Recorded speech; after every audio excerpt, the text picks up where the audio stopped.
بالله من الشيطان الرجيم.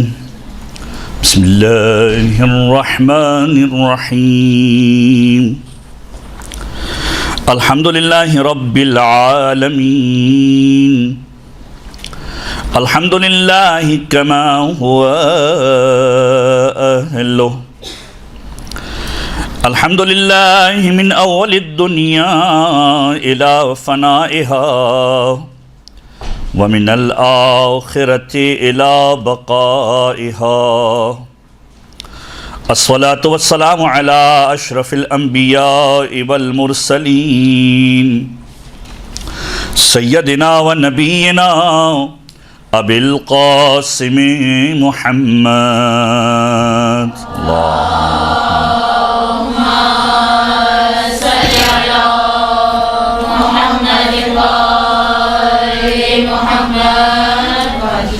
وعلى أهل بيته الطيبين الطاهرين المعصومين المظلومين. دعا سلامتی امام زمان.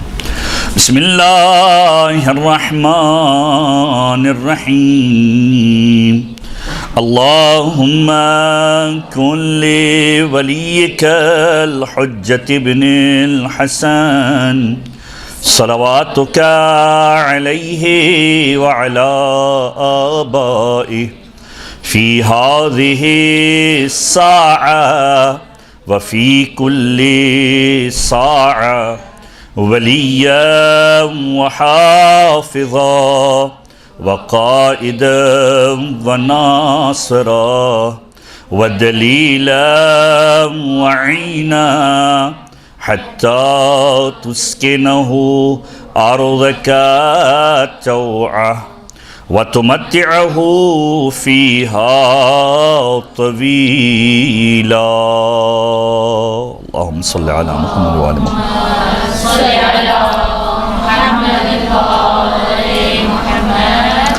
اللهم صل على محمد وآل محمد. اللهم ارزقنا في الدنيا زيارة الحسين وفي الآخرة شفاعة الحسين واحشرنا يوم القيامة تحت لواء الحسين وادخلنا الجنة من باب الحسين وجعلنا من الباكين في عزاء الحسين وجعلنا في كل عام وفي كل شهر وفي كل يوم وفي كل ساعة وفي كل لحظة في زوار الحسين.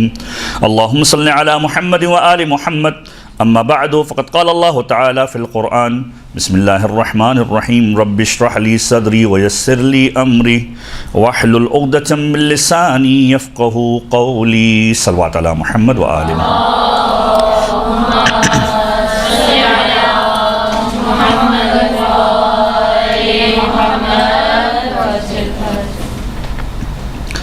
خاران محترم، مختصر گفتگو کے لیے، اگرچہ کہ مختصر گفتگو 1.5 گھنٹے کی نہیں ہوتی، لیکن بہرحال مختصر ہی ہے کہ ان چیزوں پر جتنی بات کی جائے کم ہے.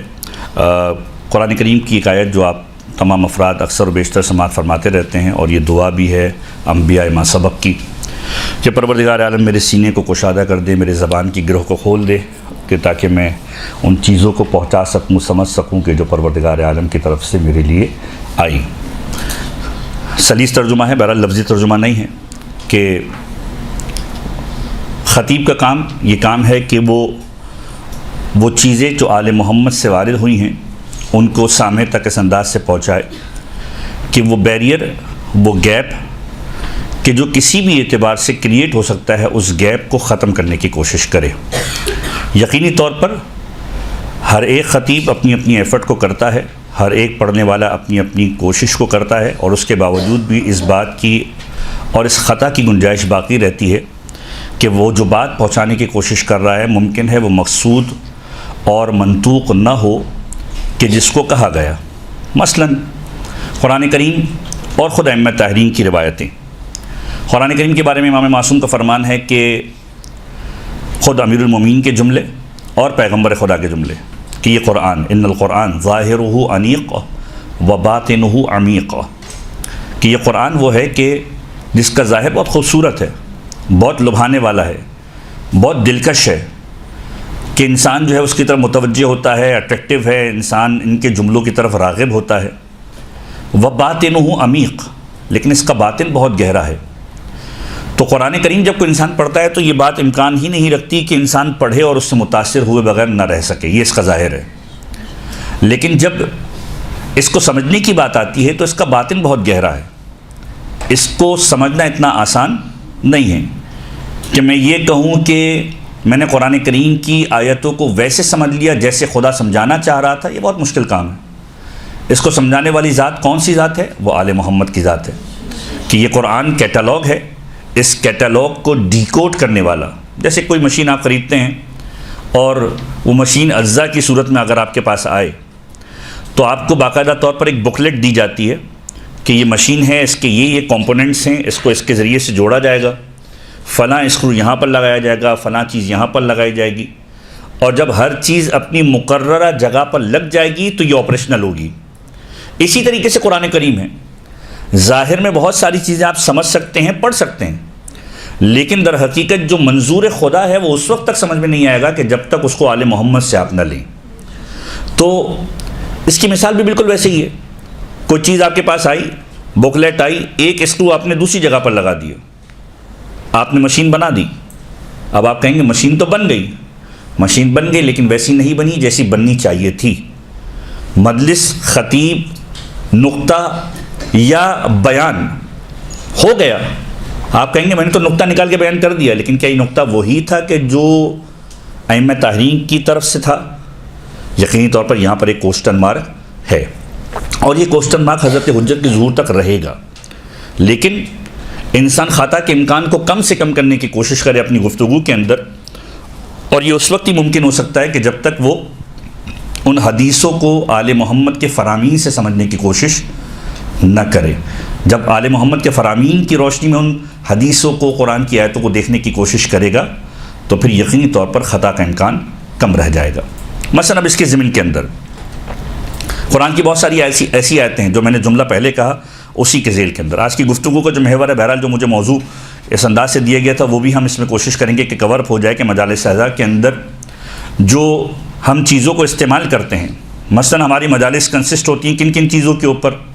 خطیب جو اپنی تیاری کرتا ہے اس تیاری کے اندر بنیادی طور پر جو کوشش ہوتی ہے وہ یہ ہوتی ہے کہ ایک پورا کانٹینٹ تیار کیا جائے، اور کانٹینٹ کی تیاری کے اندر قرآن کریم کی آیتیں ہوتی ہیں، احادیث معصومین ہوتی ہیں، واقعات معصومین ہوتے ہیں، اقوال علماء اور باقی چیزیں.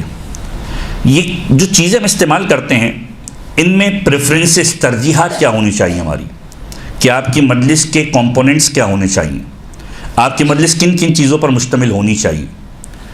اگرچہ کہ یہ میرا ایک زاویہ ہے، ممکن ہے کسی خطیب کا کوئی اور نقطہ نظر ہو، ممکن ہے کسی دوسرے خطیب کا کوئی اور نقطہ نظر ہو، لیکن میں اپنے اعتبار سے جو ایک فکر رکھتا ہوں، میں اپنے اعتبار سے اپنی باتوں کی ضمانت بھی رکھتا ہوں اور اپنے باتوں کے لیے دلیل بھی رکھتا ہوں کہ یہ چیزیں ہونی چاہیے. تو جو عنوان تھا کہ مجالس اعضاء کے مضامین میں احادیث معصومین، واقعات اور اقوال علماء کو کب، کیسے، کہاں استعمال کیا جائے، اس کو بھی ہم ایڈریس کریں گے. لیکن سب سے پہلے یہ تو طے ہو کہ آپ کے مجلس کے کمپوننٹس کیا ہونے چاہیے. وہ چیزیں کہ جس سے آپ مجلس بناتے ہیں اس کے کمپوننٹس کیا ہیں، اس کے اجزاء کیا ہیں.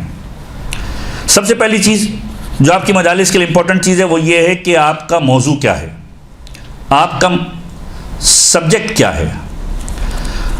سبجیکٹ اگر نہیں ہوگا تو پھر آپ آیتیں لے کر آئیں، احادیث لے کر آئیں، واقعات معصومین لے کر آئیں، ساری کی ساری بات جو ہے وہ ہوا کے اندر معلق ہے جب تک کوئی آپ کا سبجیکٹ نہیں. تو سب سے پہلی چیز یہ کہ موضوع کا انتخاب کیا جائے. اب پھر سوال آتا ہے کہ موضوع کا انتخاب کیسے کیا جائے. موضوع کا انتخاب دو طرح کی چیزیں ہوتی ہیں. جب کوئی مجلس پڑھنے جاتا ہے بانیان آپ کو بلاتے ہیں، جیسے مجھے باقاعدہ طور پر یہ موضوع دیا گیا کہ اس طریقے سے اس چیز کو ایڈریس کرنا ہے، تو پہلی چیز تو یہ کہ اگر بانیان کی طرف سے کوئی موضوع ہے تو یہ آپ کے لیے بالکل واضح چیز ہے کہ آپ نے کس چیز کے اوپر تیاری کرنی ہے. دوسری چیز، اگر خطیب کچھ اپنی طرف سے کچھ تیار کرنے کی کوشش کر رہا ہے تو پھر اس کے ذہن میں کیا ہونا چاہیے. اب یہاں پر ہر ایک کی اپنی ترجیحات، یا وہ آل محمد کی سیرت کی تاریخ کے کسی پہلو کو ایڈریس کر رہا ہے، ایک موضوع ہو سکتا ہے، یا وہ فقہی طور پر احکام کے کسی عنوان کو ایڈریس کرنے کی کوشش کر رہا ہے، جو کہ خصوصیت سے ایام اعضاء کے مضامین نہیں ہونے چاہیے۔ 365 دن آپ کے پاس موجود ہیں جس میں آپ باقاعدہ طور پر پوری قوم کی تربیت کر سکتے ہیں۔ اب یہاں پر یہ اعتراض ضرور وارد ہوتا ہے کہ 10 دن کے اندر تربیت کی جاتی ہے، اس میں زیادہ لوگ آتے ہیں۔ اس 10 دن کے اندر کوشش کی جائے کہ عقیدے کی مضبوطی کی جائے، عقیدہ مضبوط ہوگا تو پھر عمل مضبوط ہوگا۔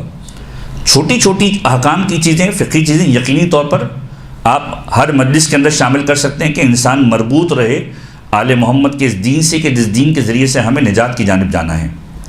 لیکن بہرحال پورا کا پورا موضوع اگر فقہی ٹرمینالوجیز یا فقہی مسائل کے اوپر ہوگا تو یقینی طور پر یہ انصاف نہیں ہوگا اس مجلس کے ساتھ کہ اگر میں کہوں کہ فرض کیجئے کہ پہلا عشرہ ہے اور پہلے کے عشرے کی مجلس کے اندر پہلی محرم سے 9 محرم تک فرض کیجئے میں مسائل ہی بیان کر رہا ہوں، نماز کیسے پڑھنی ہے، روزہ کیسے رکھنا ہے، غلط کچھ بھی نہیں ہے، سب کچھ صحیح ہے، دین کی تفاصیل میں بھی یہی ہے، لیکن کیا یہ ان 10 دنوں سے مطابقت رکھتا ہے یا 10 دنوں سے مطابقت نہیں رکھتا؟ ان 10 دنوں سے اس کی مطابقت اس عنوان سے نہیں کہ یہ 10 دن خصوصیت کے ساتھ اضاء کے ایام، ان میں خصوصیت کے ساتھ مظلومیت آل محمد کو بیان ہونا چاہیے، خصوصیت کے ساتھ جو ہے وہ باقاعدہ طور پر آل محمد کے فضائل کو بیان ہونا چاہیے کہ وہ کوشش جو انسان آل محمد کے تعارف کے لیے کروا سکتا ہے، اگرچہ کہ ہماری حیثیت کچھ بھی نہیں ہے، جن کو پروردگار تعارف کروا رہا ہو ہم کیا اس کا تعارف کروائیں گے، لیکن ہر ایک جب ممبر پر آتا ہے تو اس کی ایک ذمہ داری پروردگار عالم کی طرف سے معین ہے کہ اپنی ذمہ داری اور اپنی کوشش کو کرے اصلاح کے اعتبار سے، بیان کے اعتبار سے۔ تو سبجیکٹ بہت امپورٹنٹ ہے کہ آیا وہ کس چیز کو ایڈریس کرنا چاہ رہا ہے، آیا تاریخ اور سیرت کے اعتبار سے، آیا فقہی مضامین کے اعتبار سے، آیا اخلاقی موضوعات کو، یا آیا کوئی اور پہلو معاشرے کی کوئی ایسی چیز کو جس کو ایڈریس کرنا ضروری ہے، شبہات کا ازالہ ہے، عقیدے کی مضبوطی ہے، مختلف قسم کے عنوانات ہیں۔ تو یہ سبجیکٹ کا پہلے طے ہونا بہت زیادہ ضروری ہے۔ اب یہاں پر ایک اور چیز بیان کر دی جائے، جیسے جیسے ادوار تبدیل ہو رہے ہیں، جیسے جیسے ماحول تبدیل ہو رہا ہے اور جیسے جیسے معاشرہ تیزی کے ساتھ پروان چڑھ رہا ہے، تو مختلف چیزیں ہم معاشرے کے اندر دیکھ رہے ہیں، خطبہ کے اندر دیکھ رہے ہیں، پڑھنے والوں کے اندر دیکھ رہے ہیں، اور یہ جو آج کی گفتگو پیورلی ہم صرف سیکھنے کے لیے اور اپنی مجالس کے عنوانات، اپنی مجالس کے کمپوننٹس کو بہتر بنانے کے لیے کر رہے ہیں۔ اس کا قطعاً مقصد یہ نہیں ہے کہ میں کسی خاص آئیڈیالوجی کو ایڈریس کر رہا ہوں یا کسی خاص شخصیت کو ایڈریس کر رہا ہوں۔ ہم سب مجموعی طور پر، میں بھی خطیب ہوں، آپ بھی ذاکرات ہیں، اور ماشاءاللہ جتنے لوگ سننے والے اور جہاں جہاں تک یہ پیغام جائے گا وہ سب انشاءاللہ استفادہ کریں گے۔ تو اس میں خدا نہ خواستہ کسی بھی ایک مقام پر کسی ناقد یا تنقید کا معاملہ نہیں ہے، لیکن ہم سیکھنے کے لیے ایک بات کر رہے ہیں کہ جو سبجیکٹ ہیں، ادوار کی تبدیلی کے ساتھ بہت ساری چیزیں تبدیل ہوتی جا رہی ہیں۔ مثلا قدیم علماء کا طریقہ کار یہ تھا کہ ایک موضوع لیا کرتے تھے اور پوری کی پوری 10 مجلسیں اس موضوع پر ہوا کرتی تھیں، لیکن اب تھوڑا سا ماحول تبدیل بھی ہوا ہے اور اس میں کوئی حرج بھی نہیں ہے۔ مثلا پہلے سبجیکٹ ایک ہوا کرتا تھا، مثلا فرض کیجئے کہ فضائل آل محمد کا ایک عنوان، اب وہ فضائل کے اعتبار سے جو ڈیٹیل چیزیں ہوتی تھی آیا کرتی تھیں۔ اب یہ بھی ہوا کرتا ہے کہ 10 الگ الگ مجلس سے آپ بنائیں اور 10 الگ الگ مجلسوں کا 10 الگ الگ عنوان۔ بعض اوقات انسان ایک موضوع دے دیا کرتا ہے، اپنے موضوع کے اعتبار سے پریشان ہوتا ہے کہ اس میں کیا کیا کروں۔ تو یہ خطیب کے اعتبار سے ایک جملہ تو بہرحال کہا جا سکتا ہے کہ ہم میں سے ہر ایک جو مختلف مجلسیں بناتا ہے، ہم پھر کیا کرتے ہیں، اس موضوع کے اندر فٹ کرنے کی کوشش کرتے ہیں۔ تو کہیں ایسا نہ ہو کہ وہ لباس کے جو خاص لباس تھا اس میں ہم کوئی خاص چیز فٹ کرنے کی کوشش کر رہا ہوں، اس میں آ ہی نہیں رہی ہو۔ مثلا میرا موضوع کوئی خاص ہے اور میں اس میں کوئی ایسی چیز بیان کرنے کی کوشش کر رہا ہوں کہ جو اس موضوع سے مطابقت ہی نہیں رکھتی، تو کیا ضرورت ہے کہ میں اس موضوع کا عنوان ایک دوں اور مجلس کچھ اور ہو؟ تو بہتر یہ کہ میں اپنے مجلس کا عنوان ہی تبدیل کروں کہ آج کی گفتگو اس عنوان کے اوپر ہوگی۔ تو اب جو موجودہ طریقہ کار کچھ علماء کا نظر آتا ہے، آپ انگلش اسپیکرز کو اٹھا کر دیکھیے، آپ عربک اسپیکرز کو اٹھا کر دیکھیے، یا آپ فارسی روزہ خوانوں کو اٹھا کر دیکھیے۔ بر صغیر کی بہرحال ایک تاریخ الگ ہے، ہندوستان و پاکستان کی تاریخ الگ ہے، اور ہمارے لیے بہرحال اپنی تہذیب کو سمجھنا بھی ضروری ہے۔ بر صغیر کے اندر ایسا اکثر ہوتا ہے کہ ہم ایک موضوع دیتے ہیں، اسی کے اندر گفتگو ہوتی ہے، لیکن باہر ہم دیکھتے ہیں کہ یہ طریقہ کار رائج ہے کہ اگر 10 گفتگو ہے وہ پہلے سے 10 عنوان دے دیتے ہیں کہ ان 10 کی 10 گفتگو اس موضوع کے اوپر ہونی۔ تو یہ طریقہ کار بھی رائج ہو سکتا ہے، اور یہ رائج کرنے والے ہم ذاکرین اور ہم علماء ہی ہیں کہ ہم اس طریقے سے اپنی گفتگو کو لے کر آگے بڑھیں۔ تو مجلس کے کمپوننٹ میں سب سے پہلی چیز ہے سبجیکٹ، کہ آپ کا سبجیکٹ جو ہے واضح ہونا چاہیے کہ آپ کس چیز کو ایڈریس کرنا چاہ رہے ہیں اور آپ کا موضوع کیا ہے۔ اب دوسری بات کہ اب یہ جو مجلس بنے گی، اس مجلس کے اندر جو بیسک کمپوننٹ ہوں گے، آپ کی مجلس تیار کیسے ہوگی؟ سب سے پہلی چیز قرآن کریم کی آیت۔ یہ جو آیت ہے یہ آپ کے موضوع سے مطابقت رکھنی چاہیے۔ ایسا نہ ہو کہ موضوع کچھ اور ہو اور آیت کچھ اور ہو۔ مثلا فرض کیجئے میں نے موضوع جو ہے وہ آل محمد کی فضائل کو رکھا ہوا ہے، لیکن جو ہے وہ آیت جو وہ آ رہی ہے وہ وضو کے اعتبار سے آ رہی ہے، تو کوئی اس کا کمپیریزن نہیں ہے، کوئی اس کا ربط نہیں ہے، کوئی اس کا لنک نہیں ہے۔ فضائل آل محمد کی اگر بات ہو رہی ہے تو پھر آیت بھی ایسی ہونی چاہیے کہ جو فضائل سے مطابقت رکھتی ہو۔ یا مثلا فرض کیجئے کہ میں معرفت کے اعتبار سے بات کر رہا ہوں، ائمہ کے پہچان کے اعتبار سے بات کر رہا ہوں، یا ائمہ کو پہچاننے کے اعتبار سے بات کر رہا ہوں، تو پھر آیت بھی اسی کے اعتبار سے تعلق رکھنی چاہیے۔ کوئی معرفت کا موضوع ہو، کوئی پہچاننے کا موضوع ہو کہ جس کے اعتبار سے قرآن کریم کی آیتیں آپ نکال سکیں۔ اور اب تو بہت ہی آسان ہو چکا ہے اس سوشل میڈیا کے، اس ایپس اور موبائل کے گیجٹس کے دور کے اندر، کہ آپ ون لنک کے اوپر باقاعدہ طور پر سرچنگ انجن سے ان ساری چیزوں کو نکال سکیں۔ مثلا دو چیزیں میں خواہش بھی رکھوں گا کہ ہمارے جتنے بھی سننے والے ہیں یا جو ذاکرین اور ذاکرات ہیں، اپنے موبائل کے اندر کچھ خاص چیزیں جو ہیں وہ ڈاؤن لوڈ کر کے رکھیں۔ مثلا بہار الانوار باقاعدہ طور پر ایپ آ چکی ہے، پوری کی پوری جلدیں باقاعدہ طور پر اس موبائل ایپ کے اندر موجود ہیں۔ ائمہ طاہرین کی ہسٹری، قرآن کے بارے میں روایتیں، باقی چیزوں کے بارے میں روایتیں، پوری کی پوری بہار الانوار اس وقت ایپ کے اندر موجود ہیں۔ ہاں عربی کے اندر ہے، بہرحال عربی سے شغف پیدا کیجئے، یہ وہ بیسک لینگویج ہے کہ جس کو خود قرآن کہتا ہے کہ سیکھو اور سکھاؤ۔ تو عربی سے شغف پیدا کیجئے تاکہ آپ کے پاس جو آپ کا کانٹینٹ مٹیریل ہے وہ آپ کے پاس بہت زیادہ ہو کہ جس کے اوپر آپ محنت کر کے سیکھ سکیں۔ اسی طریقے سے وسائل الشیعہ کا زیادہ تر تعلق جو ہے وہ احکام سے ہے، فقہی چیزوں سے ہے، لیکن جہاں سے احکام کو اخذ کیا جاتا ہے وہ روایتیں وہاں پر موجود ہیں۔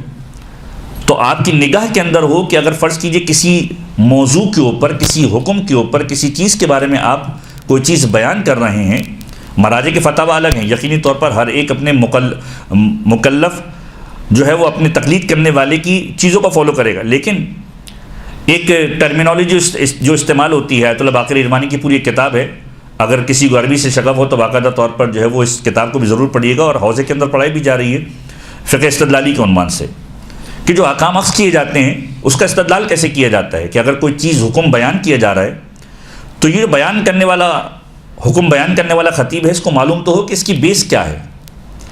تو وہ فقہ استدلالی کے اندر باقاعدہ طور پر ان دلیلوں کو باقاعدہ طور پر مرتب کیا گیا ہے۔ اسی طریقے سے وسائل الشیعہ کے اندر روایتیں موجود ہیں جو احکام سے تعلق رکھتی ہیں، تو وہ چیزیں آپ وہاں پر جا کر اس کو فالو کر سکتے ہیں۔ تو بہار الانوار، وسائل الشیعہ، اسی طریقے سے اصول کافی کی بھی پوری ایپ آ چکی۔ اصول کافی یہ آپ کی نگاہ کے اندر ہونا چاہیے، آپ کی عقیدے کی مضبوطی کے لیے آپ کو پتہ تو ہو کہ ہم جن کتابوں کو اصول اربعہ کہتے ہیں کہ چار بنیادی ترین کتابیں ہیں کہ جن سے ہم فائدہ حاصل کرتے ہیں اور جن کے ذریعے سے ہماری بنا رکھی گئی ہے، جن کو ہم زیادہ فالو کرتے ہیں، اس کے اندر لکھا ہوا کیا ہے۔ تو جو کانٹینٹ ہے یہ آپ کا وہاں سے آئے گا۔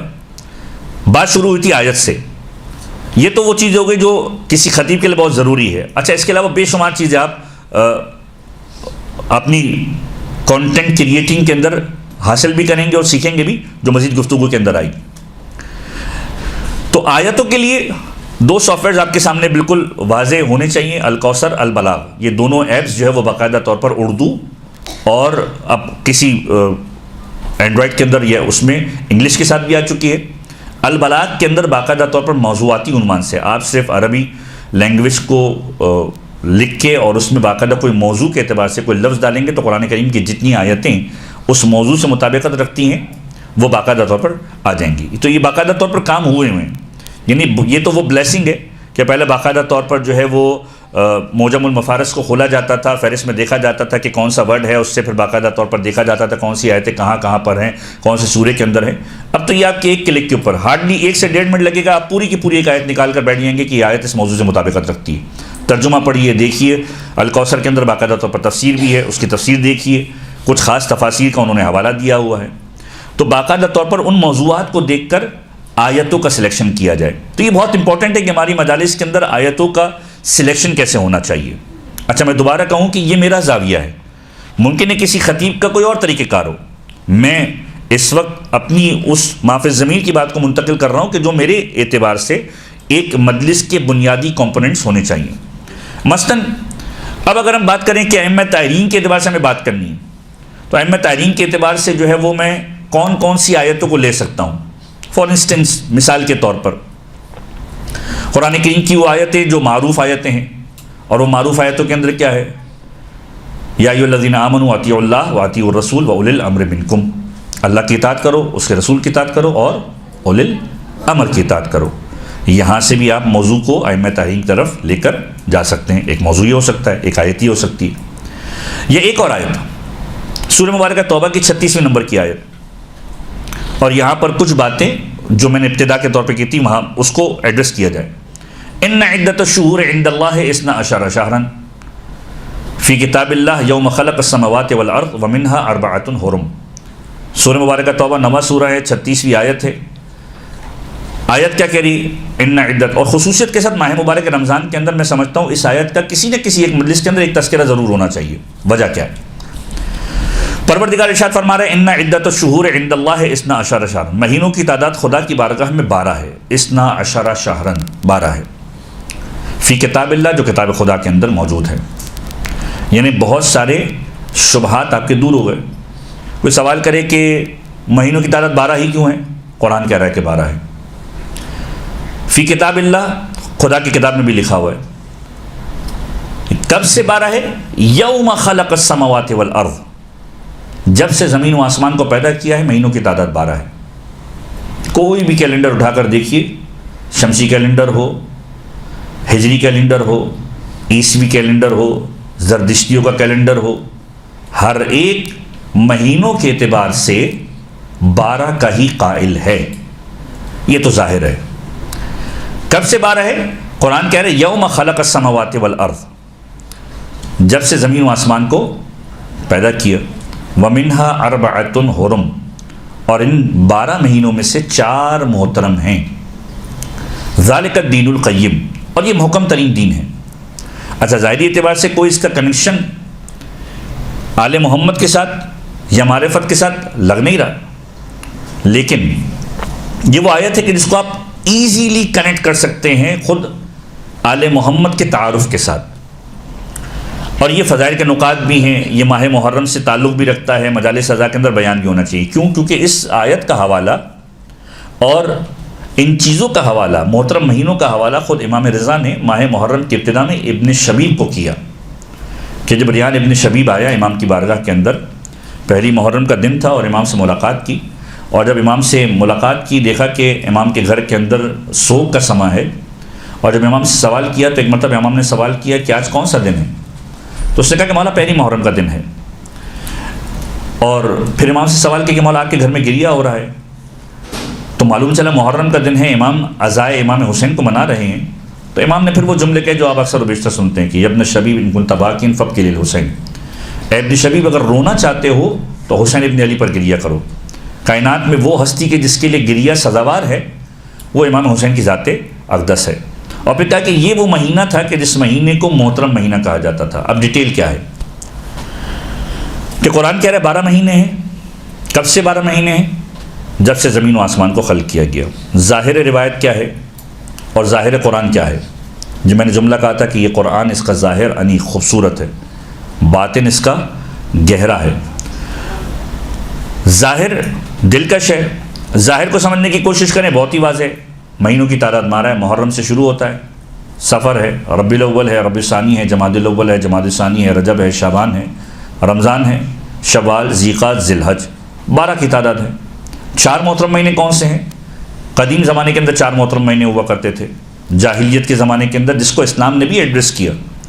ماہ مبارک رجب محترم تھا، ذیقعد محترم تھا، ذی الحجہ محترم تھا، محرم محترم تھا۔ 3 کنٹینیوس تھے، ایک بالکل الگ تھا۔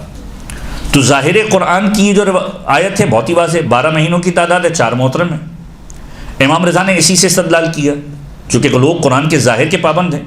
امام نے فرمایا کہ یہ وہ محترم مہینہ تھا کہ جس میں لوگ جنگ نہیں کیا کرتے تھے، لیکن اس مہینے کے اندر میرے جد کو مظلومیت کے عالم میں شہید کیا گیا، میرے جد کو مظلومیت کے عالم میں مارا گیا۔ ایک ظاہر ہے۔ اب سوال یہ کہ اس کا آل محمد سے کنیکشن کیا ہے؟ اب یہ جو آیت ہے، خود اس آیت کے جو کمپوننٹس ہیں یہ آپ کو متوجہ کریں گے کہ آپ اس میں فضائل کے رخ کو ڈھونڈنے کی کوشش کریں۔ چھٹے امام کی بارگاہ میں ایک شخص آتا ہے اور امام کے پاس آ کر ایک مرتبہ سوال کرتا ہے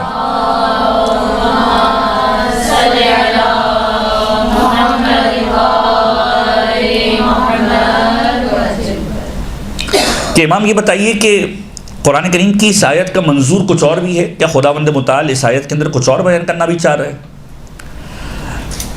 امام نے کہا کہ تیرے دماغ میں یہ خیال کیسے آیا کہ مولا دن بنتا ہے، رات اور مہینے بنتے ہیں رات اور دن کے ملنے کی وجہ سے اور دن اور رات کے گزرنے کی وجہ سے، اور دن اس وقت تک مکمل نہیں ہوتا کہ جب سورج اپنی گردش پوری مکمل نہ کر لے، چاند اپنی ریڈیس کے اوپر پورا نہ جائے۔ مثلاً زمین اور چاند اور یہ سورج کا جو کمبینیشن ہے یہ جب مکمل ہوتا ہے تو پھر دن بنتے ہیں اور دن سے پھر مہینے بنتے ہیں، جبکہ قرآن کہہ رہا ہے کہ مہینوں کی تعداد 12 ہے، اور کب سے ہے؟ یوم خلق السماوات والارض، جب سے زمین اور آسمان کو پیدا کیا ہے جب سے 12 ہے۔ اس کا مطلب جب پیدا کیا جب سے 12 ہے تو یہ 12 کی تعداد پہلے تھی، زمین بعد میں بنی، آسمان بعد میں بنا۔ تو زمین کے گرد جو چاند کی گردش ہے، سورج کی اس پورے عالم کی گرد گردش ہے، اس کے بعد دن اور رات بنتے ہیں۔ اس کا مطلب تو یہ ہے کہ 12 کے مہینے پہلے تھے اور یہ چیزیں بعد میں بنی ہیں۔ اس کا مطلب یہ کہ کچھ نہ کچھ تو چھپا ہوا ہے۔ ظاہر میں تو ہمیں سمجھ میں آ رہا ہے 12 مہینے ہیں، 4 محترم ہیں، تو مولا اس کے اندر کیا چھپا ہوا ہے؟ امام مسکرائے اور امام نے کہا کہ یہ اسرار آل محمد ہے، ہر ایک کو بتائے نہیں جاتے، ہر بات ہر ایک مقام پر کی جانے کی نہیں ہوتی۔ ہمارے معاشرے کا جو سب سے بڑا مسئلہ ہے اس وقت، یہ صاحبان ممبر بھی، ارباب ممبر بھی، ہم سب کے لیے ایک پیغام بھی ہے کہ ہر چیز ہر مقام پر نہیں کی جانی چاہیے۔ مثلاً ولایت و براعت کے اعتبار سے خاص مقامات کا خیال رکھنا چاہیے، جو ہمارے معاشرے کی سینسٹیوٹی ہے اس کا خیال رکھنا چاہیے۔ ایسا نہیں کہ آپ جو ہے وہ آل محمد کے دشمنوں کا اظہار اس انداز سے کریں کہ اس سے فساد کا خطرہ ہو جائے، لیکن قطعاً اس کا یہ مطلب بھی نہیں ہے کہ فساد کے خطرے کی وجہ سے آپ آل محمد کے دشمنوں کا تذکرہ کرنا ہی چھوڑ دیں۔ ایک عام روش جو ہمارے معاشرے کے اندر رائج ہے وہ کیا ہے کہ فضائل بہت زیادہ ہیں، ہمیں کسی دشمن کا تذکرہ کرنے کی ضرورت کیا ہے، ہمیں اپنی زبان کو آلودہ کرنے کی ضرورت کیا ہے؟ تو ذرا یہ بتلائیے کہ یہ جو میری فکر ہے یہ تو ایک عام انسان کی فکر ہے۔ اگر میرا فلسفہ یہی ہو کہ دشمن کا تذکرہ کرنا ہی نہیں ہے تو کیا میں خدا نہ خواستہ یہ سوچوں گا کہ ائمہ طاہرین نے دشمنان اہل بیت کا نام لے کے اپنی زبان کو آلودہ کیا تھا؟ یقیناً ایسا نہیں ہے۔ ائمہ طاہرین نے تذکرہ کر کے بتایا کہ معلوم ہونا چاہیے کہ کون دشمن ہے کون دوست ہے، تو تربیت تو ہونی ہے، لیکن اس کے لیے بہرحال اپنے معاشرے کی سینسٹیوٹی کا تذکرہ ضرور ہونا چاہیے، اور یہی اسرار علیہ محمد ہے، یہی حکمت ہے کہ ہم جو ہے وہ کہاں پر کس بات کو کریں۔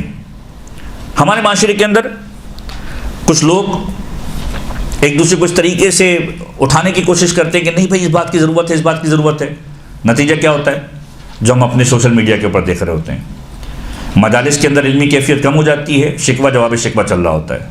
تو یہ شکوہ جواب شکوہ والا جو کلچر ہے یہ ختم ہونا چاہیے، جس کا جہاں پر حق ہے وہ اس انداز کی بات وہاں پر ہو۔ تو مولا نے کہا یہ اسرار آل محمد ہے، ہر ایک کو نہیں بتایا جا سکتے۔ اب سوال کرتا ہے مولا کیا میں اس قابل ہوں کہ مجھے کچھ بتایا جائے؟ مولا نے کہا ہاں تو اس قابل ہے۔ تو مولا اس کے معنی کیا ہیں؟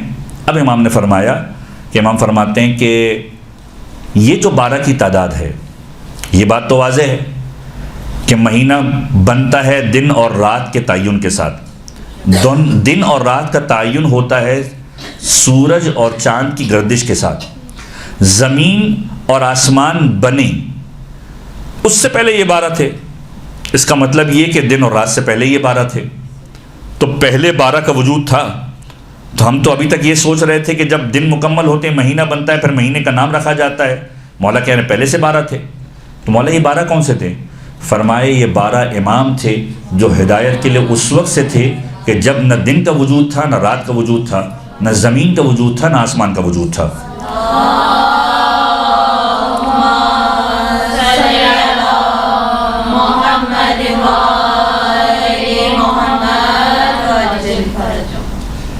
کہ اس وقت سے 12 تھے. اور پھر معصوم نے واضح بھی کیا، ائمہ تحرین کی روایتوں کے جملے ملتے ہیں کہ یہ 12 کا وجود پہلے کیوں تھا. سوال یہ کہ پہلے کیوں رکھا پروردگار عالم نے؟ کہ پروردگار عالم نے اس لیے رکھا کہ کوئی بنی نوع بشریت میں انسان یہ نہ کہے کہ پروردگار میں موجود تھا، میری ہدایت کرنے والا کوئی نہیں تھا. ہدایت کے لیے 12 ہادی خداوند متعال نے اس وقت سے رکھے کہ جب یہ زمین و آسمان کا وجود نہیں تھا. اب پھر امام سے سوال کیا، مولا یہاں تک تو بات سمجھ میں آ گئی، آپ نے بتلا دیا کہ 12 امام ہیں اس سے مراد.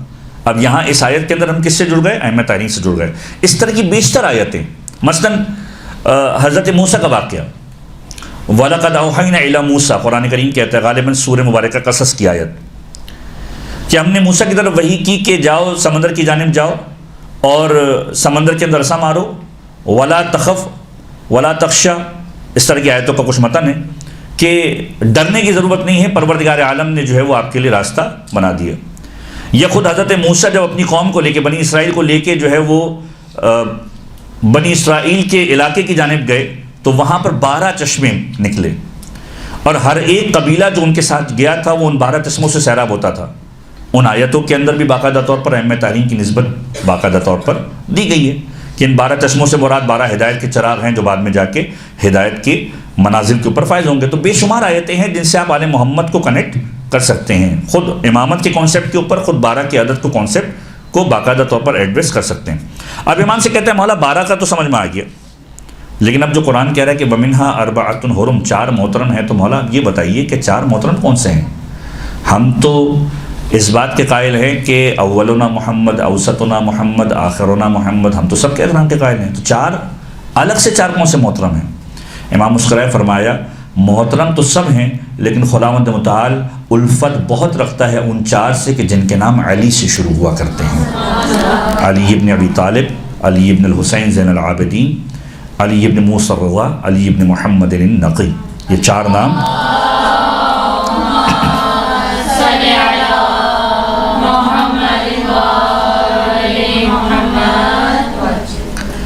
اس کے بعد پھر مولا سے سوال کرتا ہے. اب یہ دیکھیے، یہ جو سیکھنے کا مرحلہ ہوتا ہے نا، اس سیکھنے کے مرحلے کے اندر جب کوئی انسان کسی چیز کو سن رہا ہوتا ہے، غور سے سن رہا ہوتا ہے، اور اگر کسی کو کوئی اعتراض بھی ہو تو طریقہ کار کیا ہونا چاہیے؟ طریقہ کار یہ نہیں ہے کہ ایک کیمپین چلا دی جائے کہ یہ کہہ دیا گیا. سب سے پہلا طریقہ کار یہ ہونا چاہیے کہ عزت و احترام کے ساتھ انسان بیٹھے اور گفتگو کرنے کی کوشش کرے کہ آپ نے یہ چیز فرمائی، مجھے یہ چیز سمجھ میں نہیں آئی، اور اس چیز کو میں سمجھنا چاہتا ہوں، تو اب آپ بتائیے کہ آپ کے پاس دلیل کیا ہے. یہ جو کلچر معاشرے کے اندر ڈیولپ ہوتا ہے، یہ جہالت کی علامت ہے. جب کسی کے پاس کچھ نہیں ہوتا تو جہالت دکھاتے ہوئے جھگڑا کرنے کی کوشش کرتا ہے. جو سیکھنا چاہتے ہیں، جو آل محمد کے در سے وابستہ در حقیقی طور پر ہوتے ہیں، وہ کوشش کرتے ہیں کہ سمجھنے کی کوشش کریں. تو اب امام کے پاس آ کر بیٹھتا ہے، مولا آپ نے کہا 12 امام، آپ نے کہا 4 محترم، مولا دلیل کیا ہے؟ قرآن کریم کی جو آیت آپ نے ڈیکوڈ کرنے کی کوشش کی، راسخون فی العلم ہے آل محمد، مولا دلیل کیا ہے؟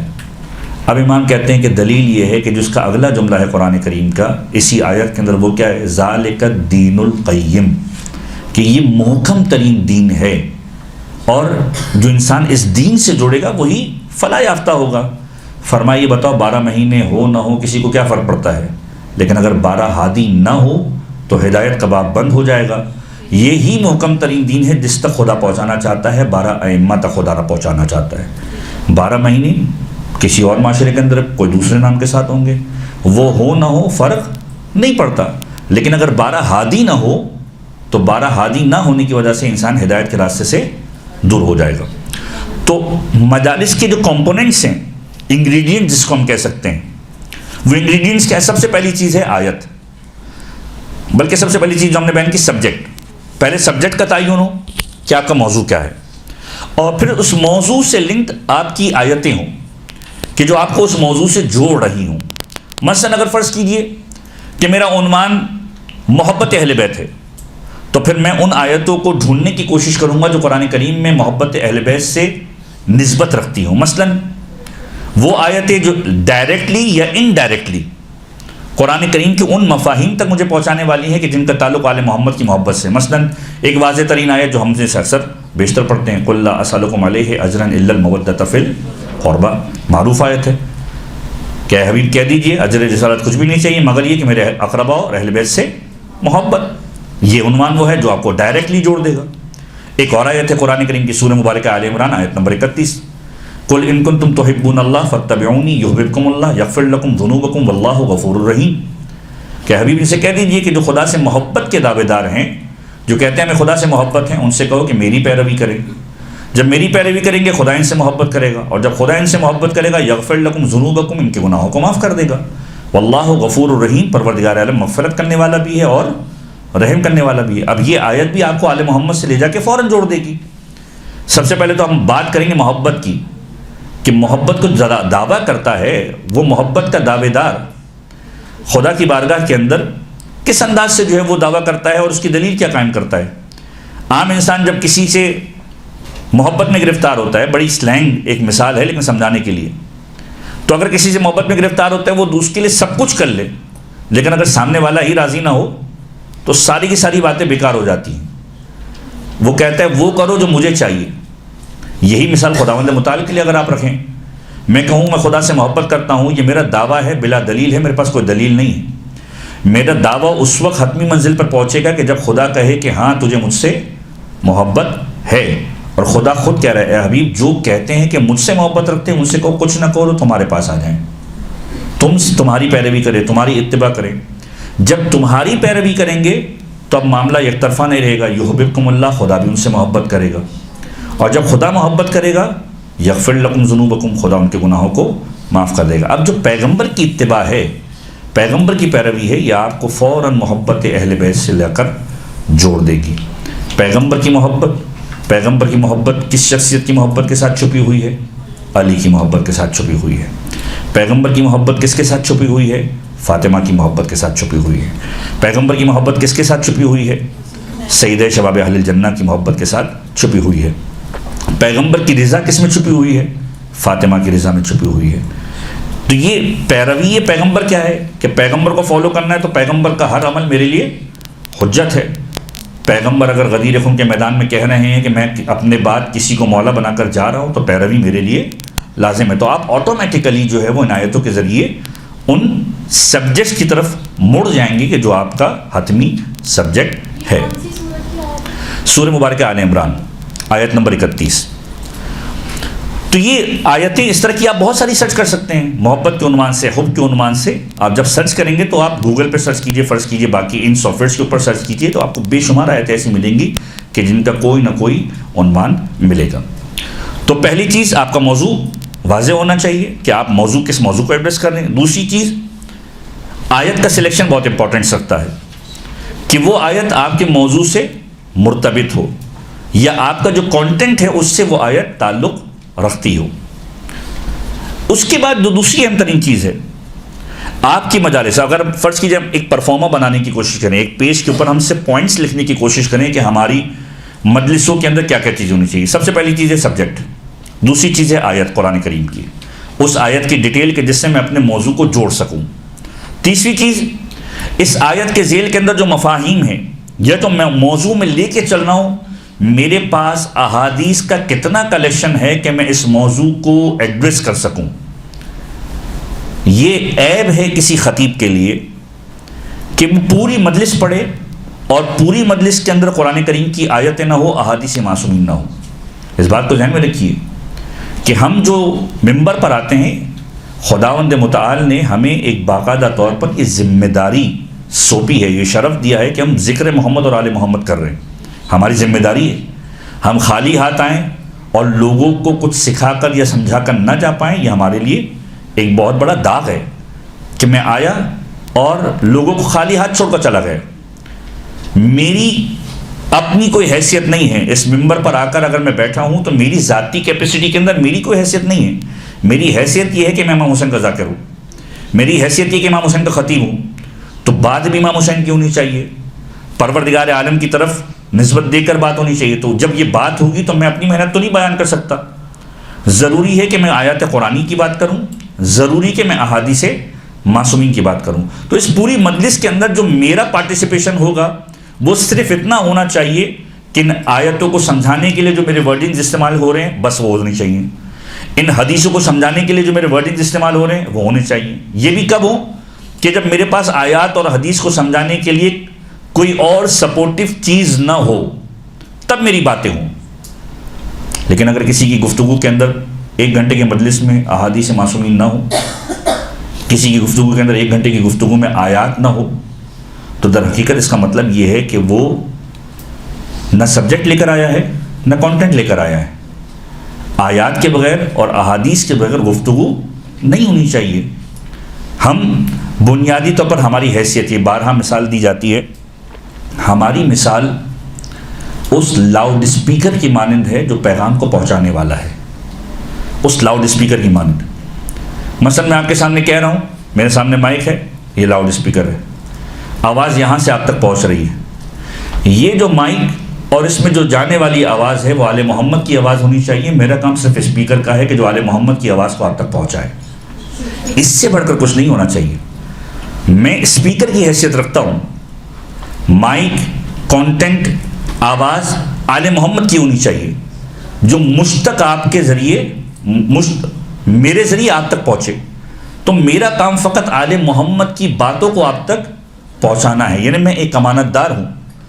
اگر میں اس امانت میں خیانت کر رہا ہوں کہ ان کی باتیں نہیں کر رہا، اپنی باتیں کر رہا ہوں، تو یہ ظلم ہے کہ میں بیٹھا رہا 1 گھنٹے تک اور ان کی تو بات ہی نہیں کی۔ بلایا کس کے نام پر گیا تھا؟ مجلس امام حسین کے نام پر۔ بلایا کس کے نام پر گیا تھا؟ سید الشہداء کی مجلس کے نام پر۔ بلایا کس کے نام پر گیا تھا؟ سیدہ کائنات کے نام کے اوپر۔ لیکن جب آئے تو بات جناب سیدہ کی نہیں ہوئی، حالات حاضرہ پر ہوئی۔ حالات حاضرہ پوری مجلس کا ایک چھوٹا سا حصہ ضرور ہو سکتا ہے، لیکن پوری مجلس کا عنوان نہیں ہو سکتا۔ اس کے لیے الگ سیمینارز ہونے چاہیے، اس کے لیے الگ ڈیبیٹس ہونی چاہیے، اس کے لیے الگ پلیٹ فارمز ہیں کہ جہاں پر یہ گفتگو ہونی چاہیے۔ جب ذکر سید الشہداء کی بات ہوتی ہے تو اس ذکر سید الشہداء کو فقط آل محمد کے ساتھ مخصوص ہونا چاہیے۔ تو سبجیکٹ پہلی چیز، دوسری چیز آیت، آیت کے بعد احادیث۔ میرے موضوع کے اعتبار سے میرے پاس کتنی احادیث موجود ہیں کہ جن کے ذریعے سے میں مجمع کو ایڈریس کر سکوں۔ مثلا اب میں مثال دوں، محبت اہل بیت کے عنوان کے اوپر میرے پاس احادیث کا ایک ذخیرہ ہونا چاہیے کہ جس کے ذریعے سے میں اس محبت کے عنوان کو ایڈریس کر سکوں۔ مثلا آپ اگر کتابوں کو دیکھنا چاہیں تو اس میں ایک کتاب ریکمنڈ کروں گا، اور یہ باقاعدہ طور پر جو آپ کے مدرسے کے لیفلیٹس آتے ہیں یا بروشرز آتے ہیں اس میں باقاعدہ طور پر، میں کل پرسوں ہی دیکھ رہا تھا کہ ایک باقاعدہ طور پر ایک امیج ہے کہ جس میں باقاعدہ طور پر خطبہ کے لیے، ذاکرین کے لیے، ذاکرات کے لیے ایک پورا امیج بنا کر دیا گیا کہ فضائل کے لیے آپ کے پاس کون سی کتابیں ہونی چاہیے، احادیث کے لیے کون سی کتابیں ہونی چاہیے۔ اسی میں میزان الحکمہ ہو گئی، نہج البلاغہ ہو گئی۔ ایک خاص چیز جو میں ریکمنڈ کروں گا تمام پڑھنے والوں کے لیے، خصوصیت کے ساتھ 2 چیزوں کو گھول کر پی جائے۔ آپ کے پاس مجالس کے لیے اتنا کانٹینٹ ہوگا کہ آپ کو کسی مرحلے پر کمی محسوس نہیں ہوگی۔ آپ ایک شاخ سے دوسری شاخ، دوسری شاخ سے تیسری شاخ اور کنیکشن جوڑتے چلے جائیں گے۔ 2 چیزیں کیا ہیں؟ نہج البلاغہ کو گھول کر پی جائیے، اور خصوصیت کے ساتھ۔ نہج البلاغہ میں بھی کون سا حصہ؟ ہر ایک ظاہر سی بات ہے اپنے اپنے مزاج کے اعتبار سے، اپنے اپنے موڈ کے اعتبار سے پڑھتا ہے۔ خصوصیت کے ساتھ کلمات قصار کے اندر آپ کے پاس اتنا کانٹینٹ ہے کہ باقاعدہ طور پر آپ پوری کی پوری گفتگو جو ہے وہ نہج البلاغہ سے بھی کر سکتے ہیں۔ کلمات قصار، ائمہ تعلیم، خود امیر المومنین کی کلمات میں سے وہ کلمات کہ جو کلمات قصار کے اندر ہیں، 400 سے زیادہ کلمات ہیں۔ سال کے اندر اگر روزانہ ایک بھی اگر آپ پڑھیں گے تو 365 آپ کے پاس ذخیرہ ہو جائیں گے۔ اپنی مجلس میں جہاں جہاں جس موضوع کے اعتبار سے جو دماغ میں آئے آپ اس کو ایڈریس کر سکتے ہیں۔ محبت کے اعتبار سے، خود امیر المومنین کے اعتبار سے، موضوع کی مطابقت کے اعتبار سے۔ مثلا ایک جملہ امیر المومنین کا ہے، خود نہج البلاغہ کے اندر ہے کہ نحن النمرقۃ الوسطیٰ، کہ ہم اہل بیت، خود مولا اپنے بارے میں فرما رہے کہ ہم وہ سینٹر پوائنٹ ہیں، نمرقۃ الوسطیٰ، ہم وہ سینٹر پوائنٹ ہے کہ جس سے آگے جانے والا بھی جڑ جایا کرتا ہے، جس کے پیچھے رہ جانے والا بھی جڑ جایا کرتا ہے۔ اب ظاہری اعتبار سے بہت خوبصورت جملہ ہے، لیکن میں اس کو اپنی تقریر کے اندر فضائل آل محمد سے کیسے جوڑ سکتا ہوں کہ جب میں ائمہ کا تعارف کرواؤں گا تو میں کہوں گا کہ ائمہ طاہرین، خود امیر المومنین کا جملہ ہے کہ میں وہ سینٹر پوائنٹ ہوں کہ جو آگے چلا گیا وہ بھی جڑ جاتا ہے، جو پیچھے رہ گیا وہ بھی جڑ جاتا ہے۔ ظاہری اعتبار سے خود یہ جملہ فضیلت کامل ہے، لیکن میں اس کو غدیر تک آرام سے جا کر جوڑ سکتا ہوں کہ جب غدیر خون کے میدان میں پیغمبر پہنچے تو پیغمبر نے کیا کہا تھا، جو آگے چلا گیا وہ واپس پلٹ کر آ جائے، جو پیچھے رہ گیا ان کا انتظار کیا جائے۔ اور جب سب جمع ہو گئے تو پھر امیر المومنین کو کاندھے پر بلند کر کے کیا کہا تھا، من کنت مولا فاذا علی مولا، کہ علی مولا ہے اس کے کہ جس کا میں مولا ہوں۔ تو خود امیر المومنین کا یہ جملہ بہت زیادہ کنیکٹ کرے گا آپ کو غدیر کے ساتھ۔ اسی طریقے سے دیگر موضوعات، خود امیر المومنین کے جملے۔ ہم اخلاقیات کی بات کرتے ہیں، نہج البلاغہ کے کلمات قصار اخلاقیات سے بھرے پڑے۔ مولا فرماتے ہیں حلیم نہیں ہو، حلیم بننے کی کوشش کرو۔ اب یہاں پر حلیم کھانے کی بات نہیں ہو رہی، بردبار کی۔ بردبار نہیں ہو، بردبار بننے کی کوشش کرو۔ پھر معصوم کا جملہ آپ کو ملے گا، خود امیر المومنین کے جملے بھی، پیغمبر کی روایت کہ ما من تشبہ بقوم فہو منہم، جو کسی قوم سے شباہت رکھنے کی کوشش کرتا ہے خدا اسے ویسا بنا دیا کرتا ہے۔ تو اگر میں چاہتا ہوں کہ میں حامل قرآن بنوں تو میں قرآن پڑھنے کی کوشش کروں، میں چاہتا ہوں میں عزادار بننے کی کوشش کروں تو پھر میں عزاداروں کے ساتھ اٹھنا بیٹھنا شروع کروں۔ جو جس سے شباہت رکھتا ہے پروردگار اسے ویسا بنا دیا کرتا ہے۔ تو بردبار نہیں ہو، بردبار بننے کی کوشش کرو، ایکٹ کرنے کی کوشش کرو ویسا۔ صاحبان علم نہیں ہو، صاحبان علم کی صحبت اختیار کرو، علم کے در دولت سے متمسک ہو جاؤ، پروردگار عالم ویسا بنانے کی تمہیں کوشش کرے گا، پروردگار توفیق دے گا کہ تم انشاءاللہ ویسے بن جاؤ گے۔ تو دو چیزیں گھول کے پی جائیں، ایک نہج البلاغہ، دوسری چیز صحیفہ سجادیہ کی دعائیں۔ صحیفہ سجادیہ کی دعائیں جہاں پر خود دعاؤں کا کانٹینٹ ہے، کتنے موضوعات کو آپ ایڈریس کر سکتے ہیں صحیفہ سجادیہ کی دعاؤں سے۔ جہاں پر فقط دعاؤں کا کانٹینٹ ہے وہیں پر فضائل کا بھی کانٹینٹ ہے، اخلاقیات کا بھی کانٹینٹ ہے۔ مثلا ایک خاص چیز جو آپ ایڈریس کر سکتے ہیں مجالس کے اندر، میں نے بھی کئی مرتبہ ایڈریس کی، آپ نے بھی کئی مرتبہ ایڈریس کی ہوگی، 24ویں 25ویں دعا صحیفہ کاملہ کی۔ اب یہ بات کہاں پر ہو رہی ہے؟ احادیث کے ضمن میں۔ احادیث کے ضمن میں ائمہ تعلیم کی دعائیں بھی آ جائیں گی جو ائمہ کے زبان سے نکلی ہیں، یہ خود حدیث کا ہی درجہ رکھتی ہیں، امام کے جملے ہیں۔ میرے جملوں سے بہتر امام کے جملے ہیں کہ میں امام کے جملوں کا سہارا لوں۔ دو دعائیں ہیں، 24ویں 25ویں نمبر کی دعا، اولاد کے حق میں دعا، والدین کے حق میں دعا۔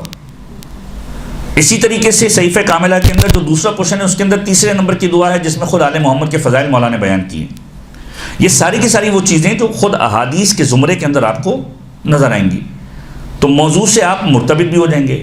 اس کو گھول کر پی جائیے۔ جو سلیکٹو جملے ہیں، ظاہر سی بات ہے ہر ایک جملہ یوں تو کمال کا ہے، لیکن ہماری نہ تو کیپیسٹی ہے نہ ہماری کیپیبلٹی ہے کہ امام کے ہر جملے کا ویسا لطف محسوس کر سکیں جیسا امام نے سمجھایا۔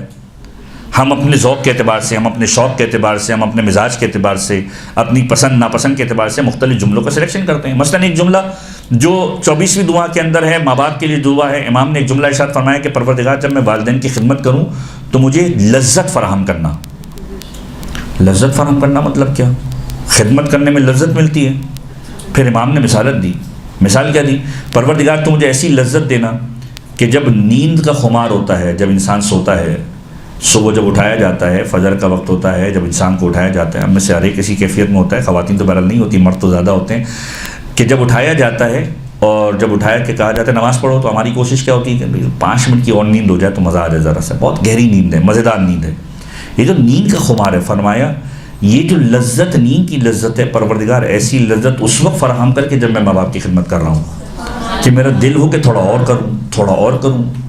پھر مولا نے دوسری مثال دی کہ پروردگار جب میں خدمت کر رہا ہوں تو مجھے ویسی لذت دینا کہ جب کوئی انسان بالکل پیاسا ہوتا ہے اور اس کو کوزہ آب میں ٹھنڈا پانی بھر کے دیا جائے، جب ٹھنڈا پانی پیتا ہے تو سینے کے اندر جو ٹھنڈک محسوس ہوتی ہے، یہ جو لذت ہوتی ہے اس کا میچ کسی اور لذت سے نہیں ہے۔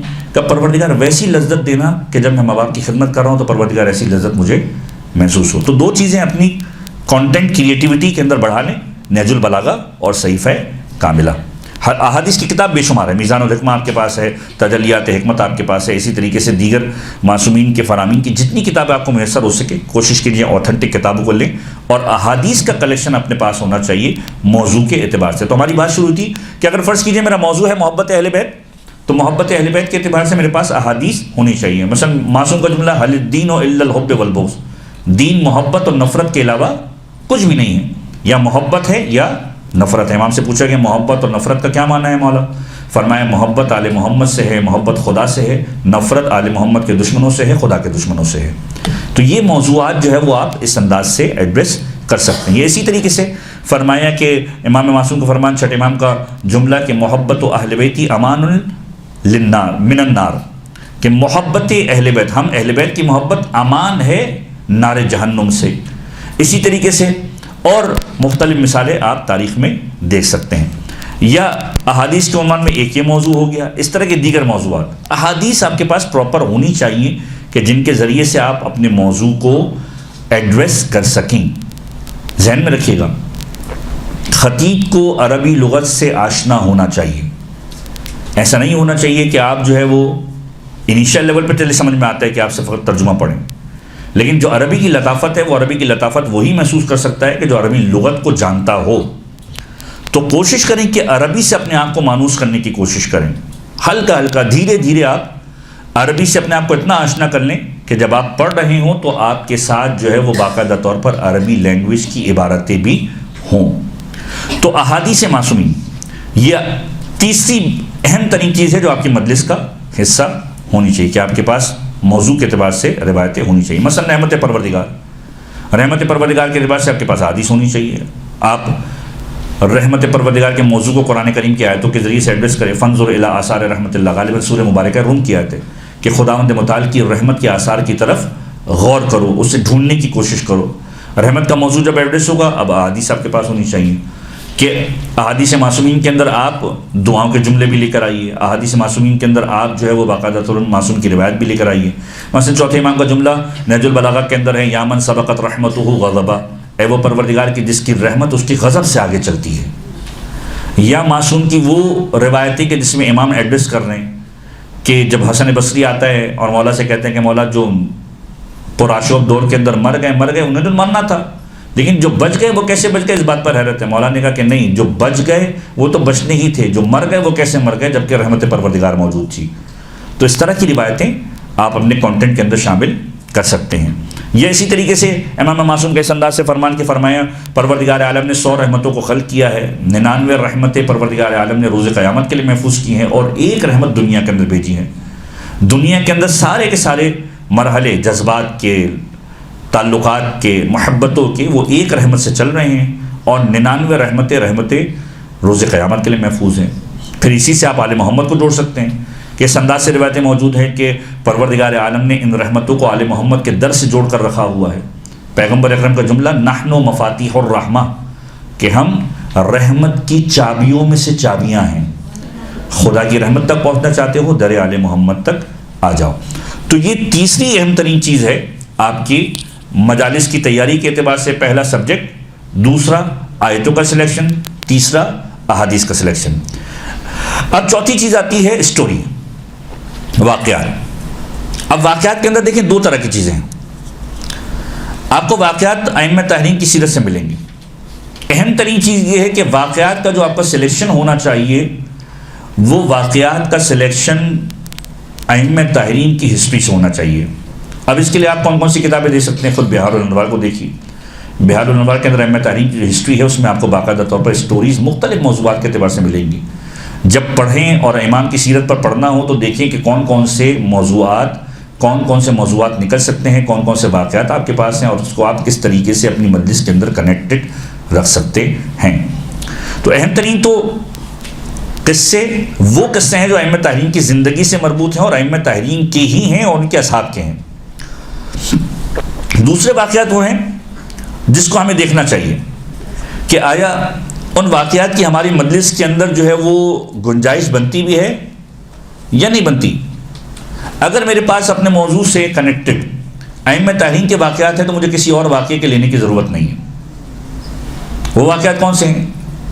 ہمارے مجالس کے اندر بعض اوقات اس انداز سے واقعات کا استعمال ہوتا ہے کہ ہم علماء کی مثالیں دیتے ہیں. یقینی طور پر علماء حق کی مثالیں بیان ہونی چاہیے اور اس کے ذریعے سے انسپریشن ہونی چاہیے، لیکن پوری کی پوری گفتگو فقط میں علماء کے اوپر کروں یہ بھی ناانصافی ہے. مثلا اس کو سمجھانے کے لیے میں صرف یہ مثال عرض کروں کہ خواتین، آپ کی شغف والی مثال عرض کروں کہ جب آپ کھانا بناتے ہیں تو کھانے کے اندر بھی انگریڈینٹس ہوتے ہیں نا کھانے کے. نمک اس کا ایک اہم ترین انگریڈینٹس ہے، مسالہ اس کا ایک اہم ترین انگریڈینٹس ہے، گوشت مرغی ہے جو بھی آپ ڈال لیں وہ ایک خاص انگریڈینٹ ہے. لیکن کچھ چیزیں ایسی ہوتی ہیں کہ جو انگریڈینٹس کے اندر شمار نہیں ہوتی، وہ اس کے ذائقے کو بڑھانے کے لیے ہلکی پھلکی استعمال ہوتی ہیں. مثلا سویا کا شاید سالن مجھے نہیں معلوم بنتا نہیں بنتا، لیکن ظاہری اعتبار سے شاید کوئی خاص اپنا سالن نہیں ہوتا، وہ ذائقے کو بڑھانے کے لیے آتا ہے. تو کبھی ایسا ہو کہ کسی بات کے اندر تاثیر پیدا کرنی ہو تو اس کو استعمال کیا جائے. لیکن اگر فرض کیجئے کوئی پورا کا پورا سالن ہی اس کا بنا لے تو آپ کہہ سکتے ہیں کہ بھائی یہ وہ چیز ہی نہیں تھی، اس کا سالن تھوڑی بنتا ہے. تو یہ جو مجلس ہے وہ فقط ان سٹوریز سے نہیں بنے گی کہ آپ کی پوری مجلس جو ہے وہ فقط علماء کے واقعات کے اوپر ہو.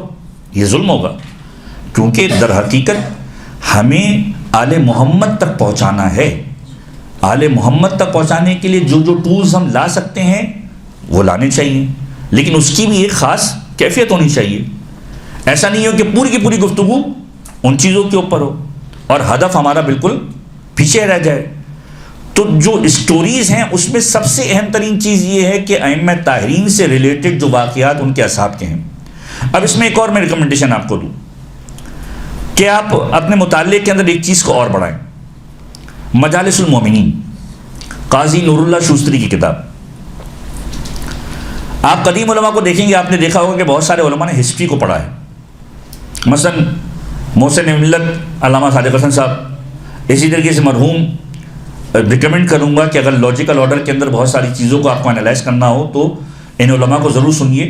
منتظر عباس نقوی صاحب مرحوم اسلام آباد والے، ان کو سنیے کس انداز سے واقعات کو انٹرپریٹ کیا کرتے تھے، کس انداز سے سمجھایا کرتے تھے. یا علامہ رشید تراوی مرحوم کس انداز سے چیزوں کو ایڈریس کیا کرتے تھے.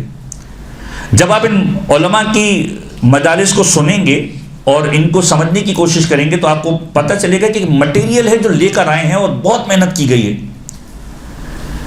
وہ مٹیریل کہاں سے آتا تھا؟ ان کا مطالعہ بہت گہرا تھا، انہوں نے بڑی محنت کی تھی اور الحمدللہ کچھ حیات بھی ہیں. پروردگار عالم ان کی حفاظت بھی فرمائے اور ان کا سایہ ہمارے سروں پر سلامت بھی رکھے. اسی طریقے سے دیگر جو علماء آج ہمارے درمیان موجود ہیں، پروردگار عالم ہر ایک کی حفاظت فرمائے. ہر عالم محترم ہے اور ہر ایک کو پروردگار عالم ائمہ طاہرین کے در کی خدمت کرنے کی توفیق عنایت فرمائے. مجالس المومنین قاضی نور اللہ شوستری کی وہ کتاب ہے کہ جس کے اندر باقاعدہ طور پر پیغمبر کے دور سے لے کے پہلے قبیلوں کا تذکرہ ہے، کون کون سے قبیلے ہوا کرتے تھے، پھر اس طریقے سے پیغمبر کے اصحاب کا تذکرہ ہے، پھر ہر دور کے ہر صحابی کا تذکرہ ہے، یہاں تک کہ حضرت حجت کے دور تک کا تذکرہ موجود ہے، اور اس کے بعد کے علماء اور اس بعد کے ادوار اور خاص واقعات کا تذکرہ ہے. آپ کو وہ ہسٹری ملے گی کہ جو ہسٹری ظاہری اعتبار سے دیگر کتب کے اندر اویلیبل نہیں ہے. علی بن یقین کی ہسٹری، مالک اشتر کی ہسٹری، مالک اشتر کے علاوہ خود امام حسین کے اصحاب کی ہسٹری، علامہ نقن کی شہدائے کربلا گھول کر پی جائیے. بہت سارے شبہات جو ہمارے معاشرے کے اندر ہیں در حقیقت ہماری کم علمی کی وجہ سے ایڈریس نہیں ہو پاتے. مثلا ہمارے معاشرے کے اندر بہت ساری چیزیں اس انداز سے آ چکی ہیں کہ ہم اس کو کاؤنٹر بھی نہیں کر رہے ہوتے. کوفے کو گالی دی جاتی ہے، کوفے والے ساتھ نہیں دے پائے، لیکن گراؤنڈ ریئلٹیز کیا تھی یہ بھی ایڈریس ہونی چاہیے. گرفتار کر لیا گیا، پکڑ لیا گیا، لالچ دی گئی. اچھا جن کو لالچ دی گئی ٹھیک ہے، وہ قابل مذمت ہے کہ لالچ کے اندر آ گئے، حب دنیا کے اندر آ گئے. لیکن کیا اس کا یہ مطلب ہے کہ میں ہر ایک کوفے والے کو گالی دینا شروع کر دوں کہ جب بھی کچھ ہو میں کہوں یہ کوفے والے ہیں؟ جبکہ کوفے کے اعتبار سے پیغمبر کا جملہ ہے، پیغمبر کا جملہ اصول کافی کی روایت ہے. امام معصوم فرماتے ہیں کہ شیعتنا خلقوا من فاضل طینتنا، ہمارے شیعہ ہماری بچی ہوئی مٹی سے خلق کیے گئے ہیں. امیر المومنین سے کسی نے پوچھا مولا ہماری کیفیت کبھی عجیب ہو جاتی ہے، ہم خوش ہو جاتے ہیں، کبھی ہم غمگین ہو جاتے ہیں. مولا فرماتے ہیں چونکہ تم ہماری بچی ہوئی مٹی سے بنے ہوئے ہو لہذا جب بھی کوئی مومن خوش ہوتا ہے تم خوشی محسوس کرتے ہو، جب کوئی مومن تکلیف میں ہوتا ہے تم تکلیف محسوس کرتے ہو. اچھا یہ تو ایک گریجول پروسیس ہے جو ہر انسان دیکھ سکتا ہے. اب یہ جملہ آپ کے ذہن میں واضح ہوا کہ شیعہ ہماری مٹی سے بنے ہوا. پیغمبر کا جملہ سنیے جو شہر کوفہ کے بارے میں فرمایا. مولانا نے کیا فرمایا ہے؟ پیغمبر فرماتے ہیں کہ تینتو امتی من مدینہ. پیغمبر فرماتے ہیں کہ میری امت یعنی مسلمانوں کی مٹی مدینے سے تعلق رکھتی ہے. وَتِینَةُ شِیعَتِی من کوفہ، اور میرے شیعوں کی مٹی کوفے سے تعلق رکھتی ہے. یعنی وہ پیغمبر کے جو کوفہ کے فضائل کے اندر یہ جملہ کہہ رہے ہیں، ہم کوفے کو گالی دے رہے ہیں. اچھا یہ جملہ کیوں ایڈریس کر رہا ہوں؟ یہ جملہ اس لیے ایڈریس کر رہا ہوں کہ ہمارے ممبروں سے، ہم صاحبان ممبر ہی، دیکھیں میں یہ نہیں کہہ رہا کہ وہ افراد کے جنہوں نے امام حسین کا ساتھ نہیں دیا ان کی مذمت نہ کی جائے. یقینی طور پر لائق مذمت ہیں کہ جنہوں نے حب دنیا کے اندر مولا کو چھوڑ دیا. دو طرح کی کیٹیگریز آپ کو کوفے والے میں ملیں گی. ایک وہ کہ جنہوں نے حضرت مسلم کی مدد اس عنوان سے نہیں کی کہ اے مسلم ہم آپ کے نہیں، ہم امام حسین کے لیے اپنے آپ کو آمادہ کر کے بیٹھے ہوئے ہیں. اب یہ قابل مذمت ہے یا نہیں ہے؟ یہ تو افراد تھے جو کربلا میں جا کر امام حسین سے ملے، تو یہ قابل مذمت نہیں ہے. اور وہ دیکھ چکے تھے کہ حضرت مسلم کی شہادت یقینی ہے. انہوں نے کہا کہ حضرت مسلم کی مدد کرنے سے بہتر یہ ہے کہ ہم امام حسین کی مدد کے لیے پہنچ جائیں. وہ اس وقت اپنے اعتبار سے اپنی ذمہ داریوں کو نبھا رہے تھے. یہ بہت ہی مشکل کام ہے کہ میں انہیں کنڈم کرنے کی کوشش کروں. اور کچھ لوگ ایسے تھے جو محبت دنیا میں گرفتار ہوئے. یقینی طور پر اس موضوع کو ایڈریس ہونا چاہیے. لیکن جب ہم بات کرتے کوفے والوں کی، میں نے علامہ نقن کا تذکرہ کیا، شہید انسانیت، شہدائے کربلا، یہ دو کتابیں گھول کے پی جائیے. 65 سے زیادہ ایسے افراد ہیں جو کوفے سے تعلق رکھتے ہیں، جو امام کے ساتھ آ کر انصار امام میں شامل ہوئے، جام شہادت کو نوش کیا. اب یہ وہ موضوع ہے کہ جس کو ایڈریس ہونا چاہیے. جب ہم کوفے والوں کو گالیاں دے رہے ہیں تو یہ بتائیے کہ امام کے 120 اصحاب میں سے 65-70 کون سے تھے؟ یہ سارے کے سارے وہ تھے جو کوفے سے تعلق رکھتے تھے. تو ہمارے موضوعات کے اندر چھوٹی چھوٹی ایسی چیزیں ضرور ہونی چاہیے کہ جو ہمارے شبہات کا بھی ازالہ کریں. سبجیکٹ، آیت، احادیث، اسٹوریز، اور اسٹوریز کے اندر بھی وہ اسٹوریز کے جو آل محمد کے اصحاب سے تعلق رکھتی ہیں، جو آپ کے موضوع سے تعلق رکھتی ہیں. علماء کی اسٹوری ہونی چاہیے، لیکن کس لیے کہ وہ انسپریشن بنے اور آل محمد تک پہنچنے کا ذریعہ بنے. علماء کی اسٹوری محور اور مقصد نہیں ہے کہ میری گفتگو کا محور علماء کی ذات اقدس ہو. نہیں، علماء اس لیے ہیں کہ ہمیں آل محمد تک پہنچا سکیں. اگر پوری مجلس کا محور اور مقصد یہ ہے کہ میں فقط علماء کی تعریف کروں تو گفتگو تو ہے اپنی جگہ پر، لیکن در حقیقت انصاف نہیں ہے ممبر کے ساتھ. کیونکہ یہ وہ میڈیم ہے، وہ ٹول ہے جو آل محمد تک پہنچانے کا ٹول ہونا چاہیے. اور ہماری گفتگو کے اندر واضح ہونا چاہیے کہ ہمارا ہدف اور مقصد کیا ہے، میں کس تک پہنچانا چاہ رہا ہوں، میرا منزل، میرا مقصد، میرا ہدف کیا ہے، کہ میں کس جگہ تک آپ کو لے کے جانا چاہ رہا ہوں. تو اسٹوریز کے اندر یہ چیزیں ہونی چاہیے. پھر ساتھ میں شبہوں کا ازالہ ہونا چاہیے. تو چھوٹی چھوٹی باتیں ہمارے معاشرے کے اندر ہے، اس انداز سے ایڈریس ہو کہ کنٹروورشل نہ ہو، اس انداز سے اس کو بیان کیا جائے کہ اس میں کسی قسم کا کوئی ایسا شائبہ نہ رہے کہ جو کسی جھگڑے کا باعث بنے. میں یہ نہ کہوں کہ جب میں کوفے کی بات کر رہا ہوں تو میں بالکل ٹوٹلی ڈس ایگری کر جاؤں کہ کوفے والوں نے جو ہے وہ سب کچھ اچھا کیا تھا. نہیں، ایسا نہیں ہے. کوفے والوں کی کچھ غلطیاں بھی تھیں. کوفے والوں نے وعدہ کیا، وعدہ کر کے حضرت مسلم کے ساتھ بیعت کر کے بیعت کو توڑ بھی دیا. تو یہ ساری کی ساری چیزیں جو بیان ہونی چاہیے. لیکن اس کا قطعاً یہ مطلب نہیں کہ میں کوفے والوں کی ایسی صراحت کے ساتھ مذمت کروں کہ کوفے کو ایک گالی بنا کر پیش کر دوں کہ وہ کوفہ کے جس کے بارے میں امام حسن عسکری کہتے ہیں کہ مجھے ایک قدم کے برابر بھی یہاں پر جگہ مل جائے تو میں پسند کرتا ہوں کہ میرا گھر یہاں پر ہو. مولا فرماتے ہیں جنت کے ٹکڑوں میں سے ایک ٹکڑا ہے. شہر کوفہ کے فضائل بہت زیادہ وارد ہوئے ہیں اور ہم بالکل اگنورنگ زون میں جا کے اس کو ایک گالی بنا کر لوگوں کے سامنے پیش کر رہے ہوتے ہیں. تو اسٹوریز آپ کی بہت امپورٹنٹ ہیں کہ جو آپ کے کانٹینٹ کو سجا بھی دیتی ہیں اور آپ کے کانٹینٹ کو باقاعدہ طور پر لوگوں کے سامنے واضح بھی کرتی ہیں. میں نے اس بات میں واضح طور پر بیان کیا کہ اسٹوریز میں سب سے پہلی جو ترجیح پریفرنس آپ کی ہونی چاہیے وہ ان لوگوں کی اسٹوریز ہونی چاہیے کہ جو امام کے زمانے کے اندر تھے، امام کے زمانے سے مرتبط تھے، آپ کے موضوع سے کنیکٹڈ ہوں اور ان اسٹوریز کا بیان کیا جائے. علماء کی اسٹوریز ایسی ہونی چاہیے کہ جو آپ کو انسپریشن دے. مثلا اب میں مثال دوں آپ کے سامنے. آیت اللہ شیخ جعفر کاشف الغطا ایک بہت ہی معروف نام گزرا ہے حوضے کا. اب یہ اسٹوریز کب کنیکٹ کر سکتے ہیں ہم؟ علماء کی سٹوریز، جب آپ توحید کے کچھ مفاہیم کو سمجھانے کی کوشش کریں اور اس میں کوئی خوبصورت بات ایسی ہو کہ جس کے ذریعے سے آپ بہت قریب ترین طریقے سے توحید کو سمجھا سکیں یا خدا کی محبت کو سمجھا سکیں، یا فرض کیجئے نماز کی بات کر رہے ہوں، تو اب نماز کے لیے انسپریشن ظاہری سی بات ہے کہ ائمہ تحریم کی ذات تو ہیں، لیکن ان کا مرتبہ وہ ہے کہ جہاں تک میں پہنچ ہی نہیں سکتا۔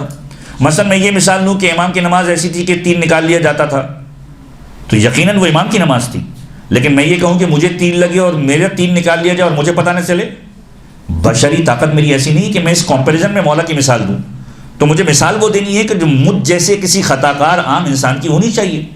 علماء یقینی طور پر عصمت کی منزلوں پر تو نہیں ہیں، لہٰذا میں اپنی انسپریشن کے لیے علماء کی مثال اس حد تک لے کر آؤں گا کہ جہاں سے میں اپنے آپ کو کنیکٹ کر سکوں۔ 2 مثالیں آپ کے سامنے عرض کروں کہ ایک مثال آیت اللہ ہدی میلانی کی ہے، بہت ہی معروف ہے، آپ سنتے رہتے ہیں۔ بس میں سفر کر رہے تھے، بس میں سفر کرتے کرتے ایک بچے سے گفتگو ہوئی، ساتھ میں بچہ بیٹھا ہوا تھا۔ چھوٹے چھوٹے بچے اچھے ہوتے ہیں، بات کرنا اچھا لگتا ہے، بہت جاذب باتیں کرتے ہیں، بہت دلکش باتیں کرتے ہیں۔ بات کرتے کرتے ایک مرتبہ بچے سے پوچھا کہ تب تمہیں خدا سے خوف نہیں لگتا، خدا سے ڈرتے نہیں ہو؟ اور بچہ معصومیت کے ساتھ کہتا ہے کہ خدا ڈرنے کی چیز تھوڑی ہے، خدا تو محبت کرنے کی چیز ہے۔ اب یہ خود ایک کوسچن مارک ہے، خدا ڈرنے کی چیز نہیں ہے، خدا محبت کرنے کی چیز ہے۔ ہم دعاؤں کے اندر پڑھتے ہیں، امیر المومنین دعائے کمیل کے اندر جو تعلیم دی ہے حضرت کمیل کو، کیا فرمایا؟ پروردگار تو مجھے توفیق دے کہ میں تجھ سے ویسا ڈرتا رہوں جیسے ڈرنے کا حق ہے۔ اتقوا اللہ، خدا سے ڈرو، قرآن کہتا ہے۔ ڈرنے کا معنی کیا ہے؟ آیت اللہ ہادی میلانی کہتے ہیں اس بچے کے جملے نے مجھے جھنجھوڑ کر رکھ دیا کہ میں کہاں جاؤں۔ ائمہ تحریم کی روایتوں کے اندر ملتا ہے خدا سے ڈرو، ائمہ تحریم کی دعاؤں کے اندر اس انداز سے ملتا ہے پروردگار ویسی توفیق دے کہ تجھ سے قرار واقعی ڈرتا رہوں۔ کہنے لگے میں سوچنے لگا کہ اس جملے کی حلاجی کیسے کروں، اس جملے کو سمجھنے کی کوشش کیسے کروں۔ کہنے لگے مثال میرے ذہن میں آئی، اور وہ مثال کیا تھی کہ اگر میں کہوں کہ اپنے باپ سے ڈرتے ہو نہیں ڈرتے ہو، ہم میں سے اکثر جب مجھ سے کہا جائے کہ اپنے باپ سے خوف کرتے ہو، میں آج بھی کہوں گا مجھے اپنے باپ سے ڈر لگتا ہے۔ آپ سے کہا جائے کہ اپنے باپ سے ڈرتے ہو، ڈر لگتا ہے، تو میں سوال پلٹ کے کروں کہ باپ ڈراؤنا ہے؟ باپ ڈراؤنا تو نہیں ہے۔ ماں سے خوف کھاتے ہو؟ ہاں ماں سے ڈر لگتا ہے، محبت کرنے والی شے تو ہے، ماں سے ڈر لگتا ہے، بالکل ڈر لگتا ہے۔ کیوں ڈر لگتا ہے بھائی؟ کیا ماں خوفناک ہے، ماں ڈراؤنی ہے، اس کے سین لگے ہوئے، کیا ہے؟ نہیں۔ تو پھر خوف کس بات کا ہے، ڈر کس بات کا ہے؟ کہ اس کی ناراضگی سے ڈر لگتا ہے، اس کی ناراضگی سے ڈر لگتا ہے۔ تو خدا کے معاملے میں بھی یہی ہے، پروردگار تجھ سے ڈر کس بات کا؟ تو تو محبت کرنے والی چیز ہے، نہیں تیری ناراضگی سے ڈر لگتا ہے کہ تو اگر راضی نہ رہا، تو ناراض ہو گیا تو کہاں پر جاؤں گا، تو نے اپنی بندگی سے نکال دیا تو کہاں پر جاؤں گا۔ تو یہ جو ایسے واقعات ہیں یہ آپ کو کنیکٹ کریں گے کس چیز سے؟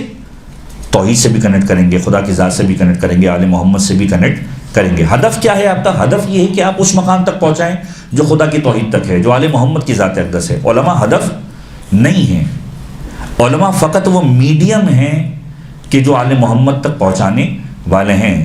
زمانہ غیبت کے اندر بھی علماء کی ذمہ داری، مراجع کی ذمہ داری، مجتہد کی ذمہ داری کیا ہے؟ اس حکم تک پہنچائے جو زمانے کے امام کی غیبت میں حکم حاصل کرنا ہے۔ That's all. ہدف یہ نہیں ہے کہ مجھ تک پہنچو، ہدف یہ ہے کہ اس حکم تک میرے ذریعے سے پہنچو جو آل محمد کی غیبت کے اندر تمہیں پہنچانا ہے، تاکہ تمہارے کاموں کے اندر کسی قسم کی کوئی خرابی نہ رہ جائے۔ یہ مثلا جیسے دوسری مثال میں نے آپ کے سماعتوں کی نظر کی، بس اس کے بعد میں فوراً اپنی گفتگو کو ریپ اپ کروں گا، کہ آیت اللہ شیخ جعفر کاشف الغطا ایک مثال بہت خوبصورت ہے جب نماز کی بات ہو، واجبات کی بات ہو، کہ ان علماء کی سٹوریز کے ذریعے سے مجھے کنیکٹ کرنا ہے اپنی ذات کو آل محمد کی ذات اقدس تک۔ لیکن وہی بات جو میں نے پہلے کہی کہ یہ پوری کی پوری مجلس کا کانٹینٹ نہیں ہونا چاہیے۔ اس کا مثال وہی ہے کہ وہ سویا یا وہ میتھی کہ جس کے ذریعے سے آپ کسی کھانے کے ذائقے کو تھوڑا سا انہینس کرنے کی کوشش کرتے ہیں، اس سے زیادہ نہیں ہونا چاہیے، کیونکہ زیادہ ہوا تو پھر وہ پورے کا پورا ذائقہ خراب ہو جائے گا، پھر پتہ ہی نہیں چلے گا کہ کھانا بنایا کیا تھا، مجلس کیا تھی، کس کے لیے تھی۔ تو آیت اللہ کاشف الغطا کا واقعہ ملتا ہے، اپنے بیٹے کی تربیت کرنا چاہتے تھے نماز کے عنوان سے، بیٹا صبح کی نماز کو نہیں اٹھا کرتا تھا۔ ہم میں سے ہر ایک کا مسئلہ ہے، آپ کا بھی میرا بھی، اپنے بچے کو اٹھانے جاتے ہیں، صبح کی نماز کا وقت ہوتا ہے، وہی والی بات، بابا تھوڑی دیر تو سونے دے دیجیے، بہترین نیند آ رہی ہے۔ آیت اللہ شیخ جعفر کاشف الغطا اپنے بیٹے کو 2-3 مرتبہ صبح اٹھایا نماز پڑھائی، لیکن بیٹا ہے، ظاہر سی بات ہے کبھی اٹھنے کی کوشش کرتا ہے، کبھی تھوڑا سا تنگ کرتا ہے. صبح صبح اٹھا کر امیر المومنین کے حرم کے باہر لے کر گئے. امیر المومنین کے حرم کے باہر لے کر گئے تو دیکھا کہ بہت سارے مانگنے والے کھڑے ہوئے ہیں. اور جب دیکھا کہ بہت سارے مانگنے والے کھڑے ہوئے ہیں تو 3-4 دن تک یہ پریکٹس کروائی کہ روزانہ کی بنیاد پر بیٹے کو لے کے جاتے تھے. چلو میرے ساتھ امیر المومنین کے حرم. نماز پڑھنے جاتے تھے صبح 4 بجے کا وقت، 4:30 بجے کا وقت. ہو کا عالم، لوگ کبھی آ رہے ہیں کبھی نہیں آ رہے ہیں، لیکن جب یہ جاتے تھے دیکھتے تھے حرم کے باہر کچھ مانگنے والے فقیر کھڑے ہوئے ہوتے تھے. 4-5 دن تک گئے. جب چھٹا دن آیا تو ایک مرتبہ بیٹے کو پکار کر کہا کہ بیٹا یہ بتاؤ یہ جو باہر کھڑے ہوئے ہیں حرم کے باہر، اتنی صبح صبح کھڑے ہوئے ہیں، انہیں کتنا ملے گا؟ بیٹے نے کہا بابا کوئی آئے گا دے گا، کوئی آئے گا نہیں دے گا. کسی نے بھر کے دیا، کسی نے کم دیا. تو کہا یہ یقینی ہے ان کی روزی؟ کہا نہیں بابا، ممکن ہے کبھی کچھ لے کر جائے، کبھی ممکن ہے کچھ بھی نہ لے کر جائے، خالی ہاتھ چلا جائے. تو ایک مرتبہ پکارا کہ دیکھا بیٹو کہ تم میرے ساتھ صبح صبح اٹھ کر آ رہے ہو. جب صبح صبح اٹھ کر آ رہے ہو تم دیکھ رہے ہو کہ یہ جو کھڑے ہوئے ہیں یہ کھڑے ہوئے ہیں مانگنے کے لیے. ممکن ہے کچھ ملے، ممکن ہے کچھ نہ ملے. تو وہ افراد کہ جن کا رزق یقینی نہیں ہے، جن کے لیے یہ معاملہ یقینی نہیں ہے کہ کچھ ملنے والا ہے کچھ ملنے والا نہیں ہے، اس کے باوجود جب صبح اٹھ کر آ رہے ہیں کہ کچھ مل جائے، تو وہ نماز کے جس کے بارے میں تو یہ یقینی ہے کہ خدا ثواب دینے والا ہے، اجر دینے والا ہے، کیا بہتر نہیں ہے کہ میں اس کے لیے اٹھ کے خدا کی بارگاہ میں چلے جاؤں؟ تو علماء کا کام آپ کے کانٹینٹ کے اندر، آپ کی ہسٹری بیان کرنے کے اندر، آپ کی مجلس کے اندر اس ذائقے کا ہونا چاہیے کہ جو آپ کو انسپریشن دلا کر آل محمد تک جوڑ دے. محور آل محمد کی ذات ہے، محور پروردگار عالم کی ذات ہے، محور عقیدہ توحید ہے، محور عقیدہ امامت ہے. تو اپنی گفتگو کے اندر اس کا حصہ اتنا ہی ہونا چاہیے کہ جو اس ذائقے کو بڑھا کر وہاں تک پہنچا دے. اگر اس سے زیادہ ہوا تو اس کا مطلب یہ ہے کہ ہم نے کسی نہ کسی چیز میں کسی نہ کسی مقام پر کوئی کمی چھوڑ دی ہے. اب اس کا آخری حصہ جو موسٹ امپورٹنٹ ترین حصہ ہے کہ مجلس کے کمپوننٹس میں دوبارہ بیان کروں. سبجیکٹ پہلی چیز، آیت دوسری چیز، حدیث تیسری چیز، اسٹوریز اور شبہات کا ازالہ، موضوعات کو ایڈریس کرنا. فقہی معاملات 1-2 آ جائیں، اخلاقی معاملات 1-2 آ جائیں، اور آپ اپنے موضوع سے کنیکٹڈ بھی رہیں. اسٹوریز میں بھی ترجیح وہ ہے کہ جو خود ائمہ طاہرین کے زمانے کے واقعات ہیں، کہ جس میں اخلاق بھی آپ کو ملے گا، فقہ بھی آپ کو ملے گی، اور عقیدہ بھی ملے گا. علماء کی اسٹوری ایڈ ہو سکتی ہے، لیکن ترجیحاً کیا ہے کہ سب سے پہلے ان لوگوں کے واقعات ایڈ کیے جائے جو زمانے ائمہ کے. مثلا علی بن یقین کے واقعات، اتنے واقعات علی بن یقین کے ہیں کہ آپ کو ہر موضوع کے اوپر علی بن یقین کے واقعات ملیں گے. مجالس المومنین کا حوالہ ہی میں نے اس لیے دیا کہ آپ کو ائمہ طاہرین کے زمانے کے افراد کی ڈیٹیل ملے گی. جیسے مالک اشتر کا کردار ہمارے سامنے کیا ایک ہیبت ناک کردار بنا کر رکھا ہوا ہے. مولا کے کمانڈر تھے، لوگ ڈرتے تھے، بہترین تیر انداز تھے، بہترین تلوار چلانے والے تھے، لیکن کوئی یہ بتاتا ہے کہ مولا کا جملہ ان کے بارے میں یہ ہے کہ جیسے میں رسول کے لیے تھا ویسے مالک اشتر میرے لیے ہے. ہمیں معلوم ہونا چاہیے. یا مالک اس انداز سے کہتے ہیں میں نے مولا سے ویسے ہی علم سیکھا ہے، جو حضرت ابوالفضل کا جملہ ہے، میں نے اپنے بابا سے ویسے علم سیکھا ہے جیسے پرندہ اپنے بابا سے دانا چگا کرتا ہے. مالک کے بھی یہ جملے کہ میں نے علی سے تلوار چلانا ایسے سیکھی ہے. یا اسی طریقے سے محمد حنفیہ کا کردار، ہم حضرت محمد حنفیہ کا کردار ایڈریس کرتے ہیں چوتھے امام کی ذات اقدس کے اعتبار سے. کب کہ جب واقعہ کربلا کے بعد لوگ اس حیرت کے اندر پڑ گئے کہ کون امام ہے. لیکن محمد حنفیہ کا کردار وہ کردار ہے کہ جس کو امیر المومنین جنگ کے اندر بھیجتے ہیں اور جنگ کے اندر کہتے ہیں کہ جاؤ اور تلوار چلاؤ. حضرت محمد حنفیہ وہ ہیں کہ جو زرہ کو موڑ دیا کرتے تھے. جب جنگ کے لے گئے ہیں کسی نے تنگ کرنے کے لیے کہا کہ حسن و حسین کو بچا لیا، آپ کو بھیج دیا. اب یہ فضائل کے وہ نکات ہیں جو آپ کو آل محمد سے کنیکٹ بھی کریں گے. کسی نے کہا کہ اے محمد حنفیہ تمہارے بابا نے تمہیں بھیج دیا اور حسن حسین کو بچا لیا، دوسرے بچوں کو بچا لیا. محمد حنفیہ کا کردار کیا ہے؟ محمد حنفیہ مسکرا کر کہتے ہیں کہ اگر آپ کی آنکھ پر کوئی حملہ کرے تو آپ کس سے روکیں گے؟ کہ میں اپنے ہاتھوں سے روکوں گا. کہ بس یاد رکھو رسول کی آنکھ جو ہے وہ حسن و حسین ہے اور علی اس کا بازو ہے، اور وہ بازو علی نے مجھے بنایا ہے کہ حسن و حسین پہ کوئی حملہ کرے اس سے پہلے یہ ہاتھ اسے جا کر روک دیں. تو یہ وہ چیزیں ہیں کہ جو آپ کو کنیکٹ کریں گی آپ کے کنٹینٹ کے اندر آل محمد کی ذوات اقدس سے. تو مجالس المومنین کا پورا ایک آپ کے پاس وہ موجود، مدینۃ المعاجز، اسی طریقے مناقب اہل بیت، جو سارے کے سارے ڈیٹیل آپ کے لیفلیٹ کے اندر یقینی طور پر یہ کتابیں موجود ہیں. تو اسٹوریز جو ہے وہ بنیادی طور پر آپ کو آل محمد کی ذوات اقدس سے لینی ہیں، ان کے اصحاب، ان کے چاہنے والے، ان کے ماننے والے، ان سے ملاقات کرنے والے، یہ واقعات بھرے پڑے ہیں، مجھے کسی اور واقعے کی طرف جانے کی ضرورت نہیں ہے۔ میرا کنیکشن ان اسٹوریز کے اندر آل محمد کی ذات سے ہونا چاہیے، اور اتنا ایڈیشن ہونا چاہیے علماء کی اسٹوریز کا کہ جتنا میں اپنے آپ کو کنیکٹ کر سکوں۔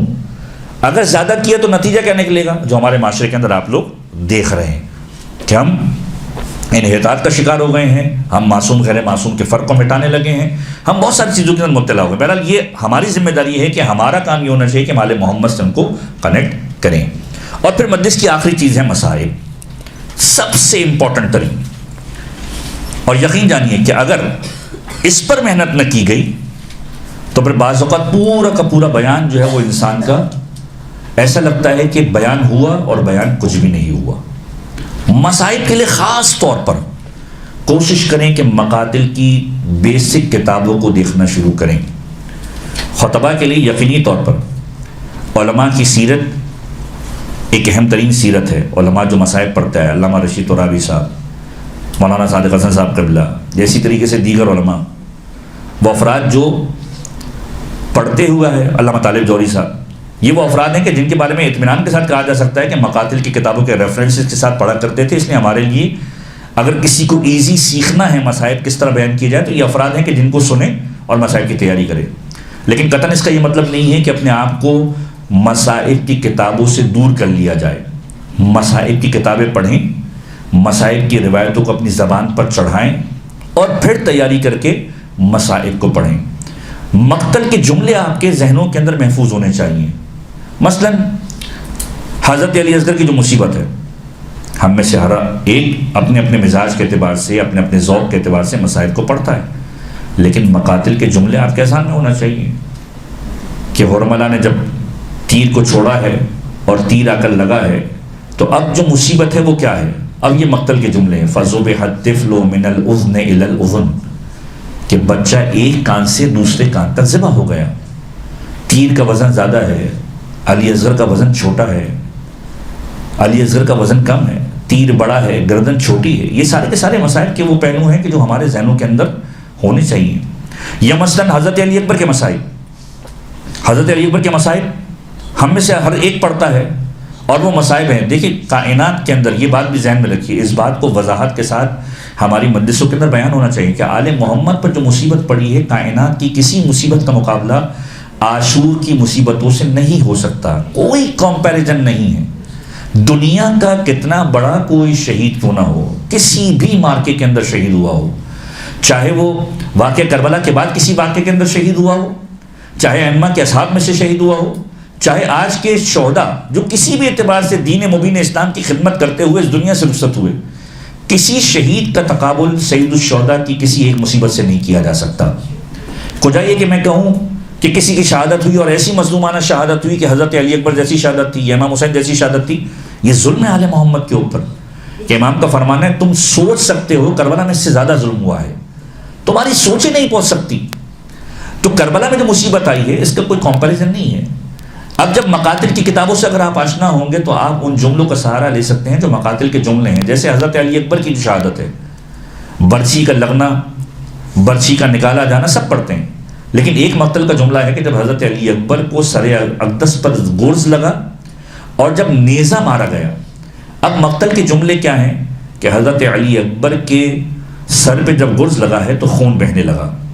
مقتل خواردمی کی روایت ہے، اسی طریقے سے مقتل مکرم والوں نے بھی لکھا اور دیگر مقاتل کی کتابوں نے کہ جب خون بہنے لگا تو یہ خون بہہ کر گھوڑے کی آنکھ میں آیا، اور جب گھوڑے کی آنکھ میں آیا، گھوڑے کی آنکھ نم ہوئی، دھندلا پن آیا اور یہ گھوڑا فوج اشقیہ کی جانب مڑ گیا۔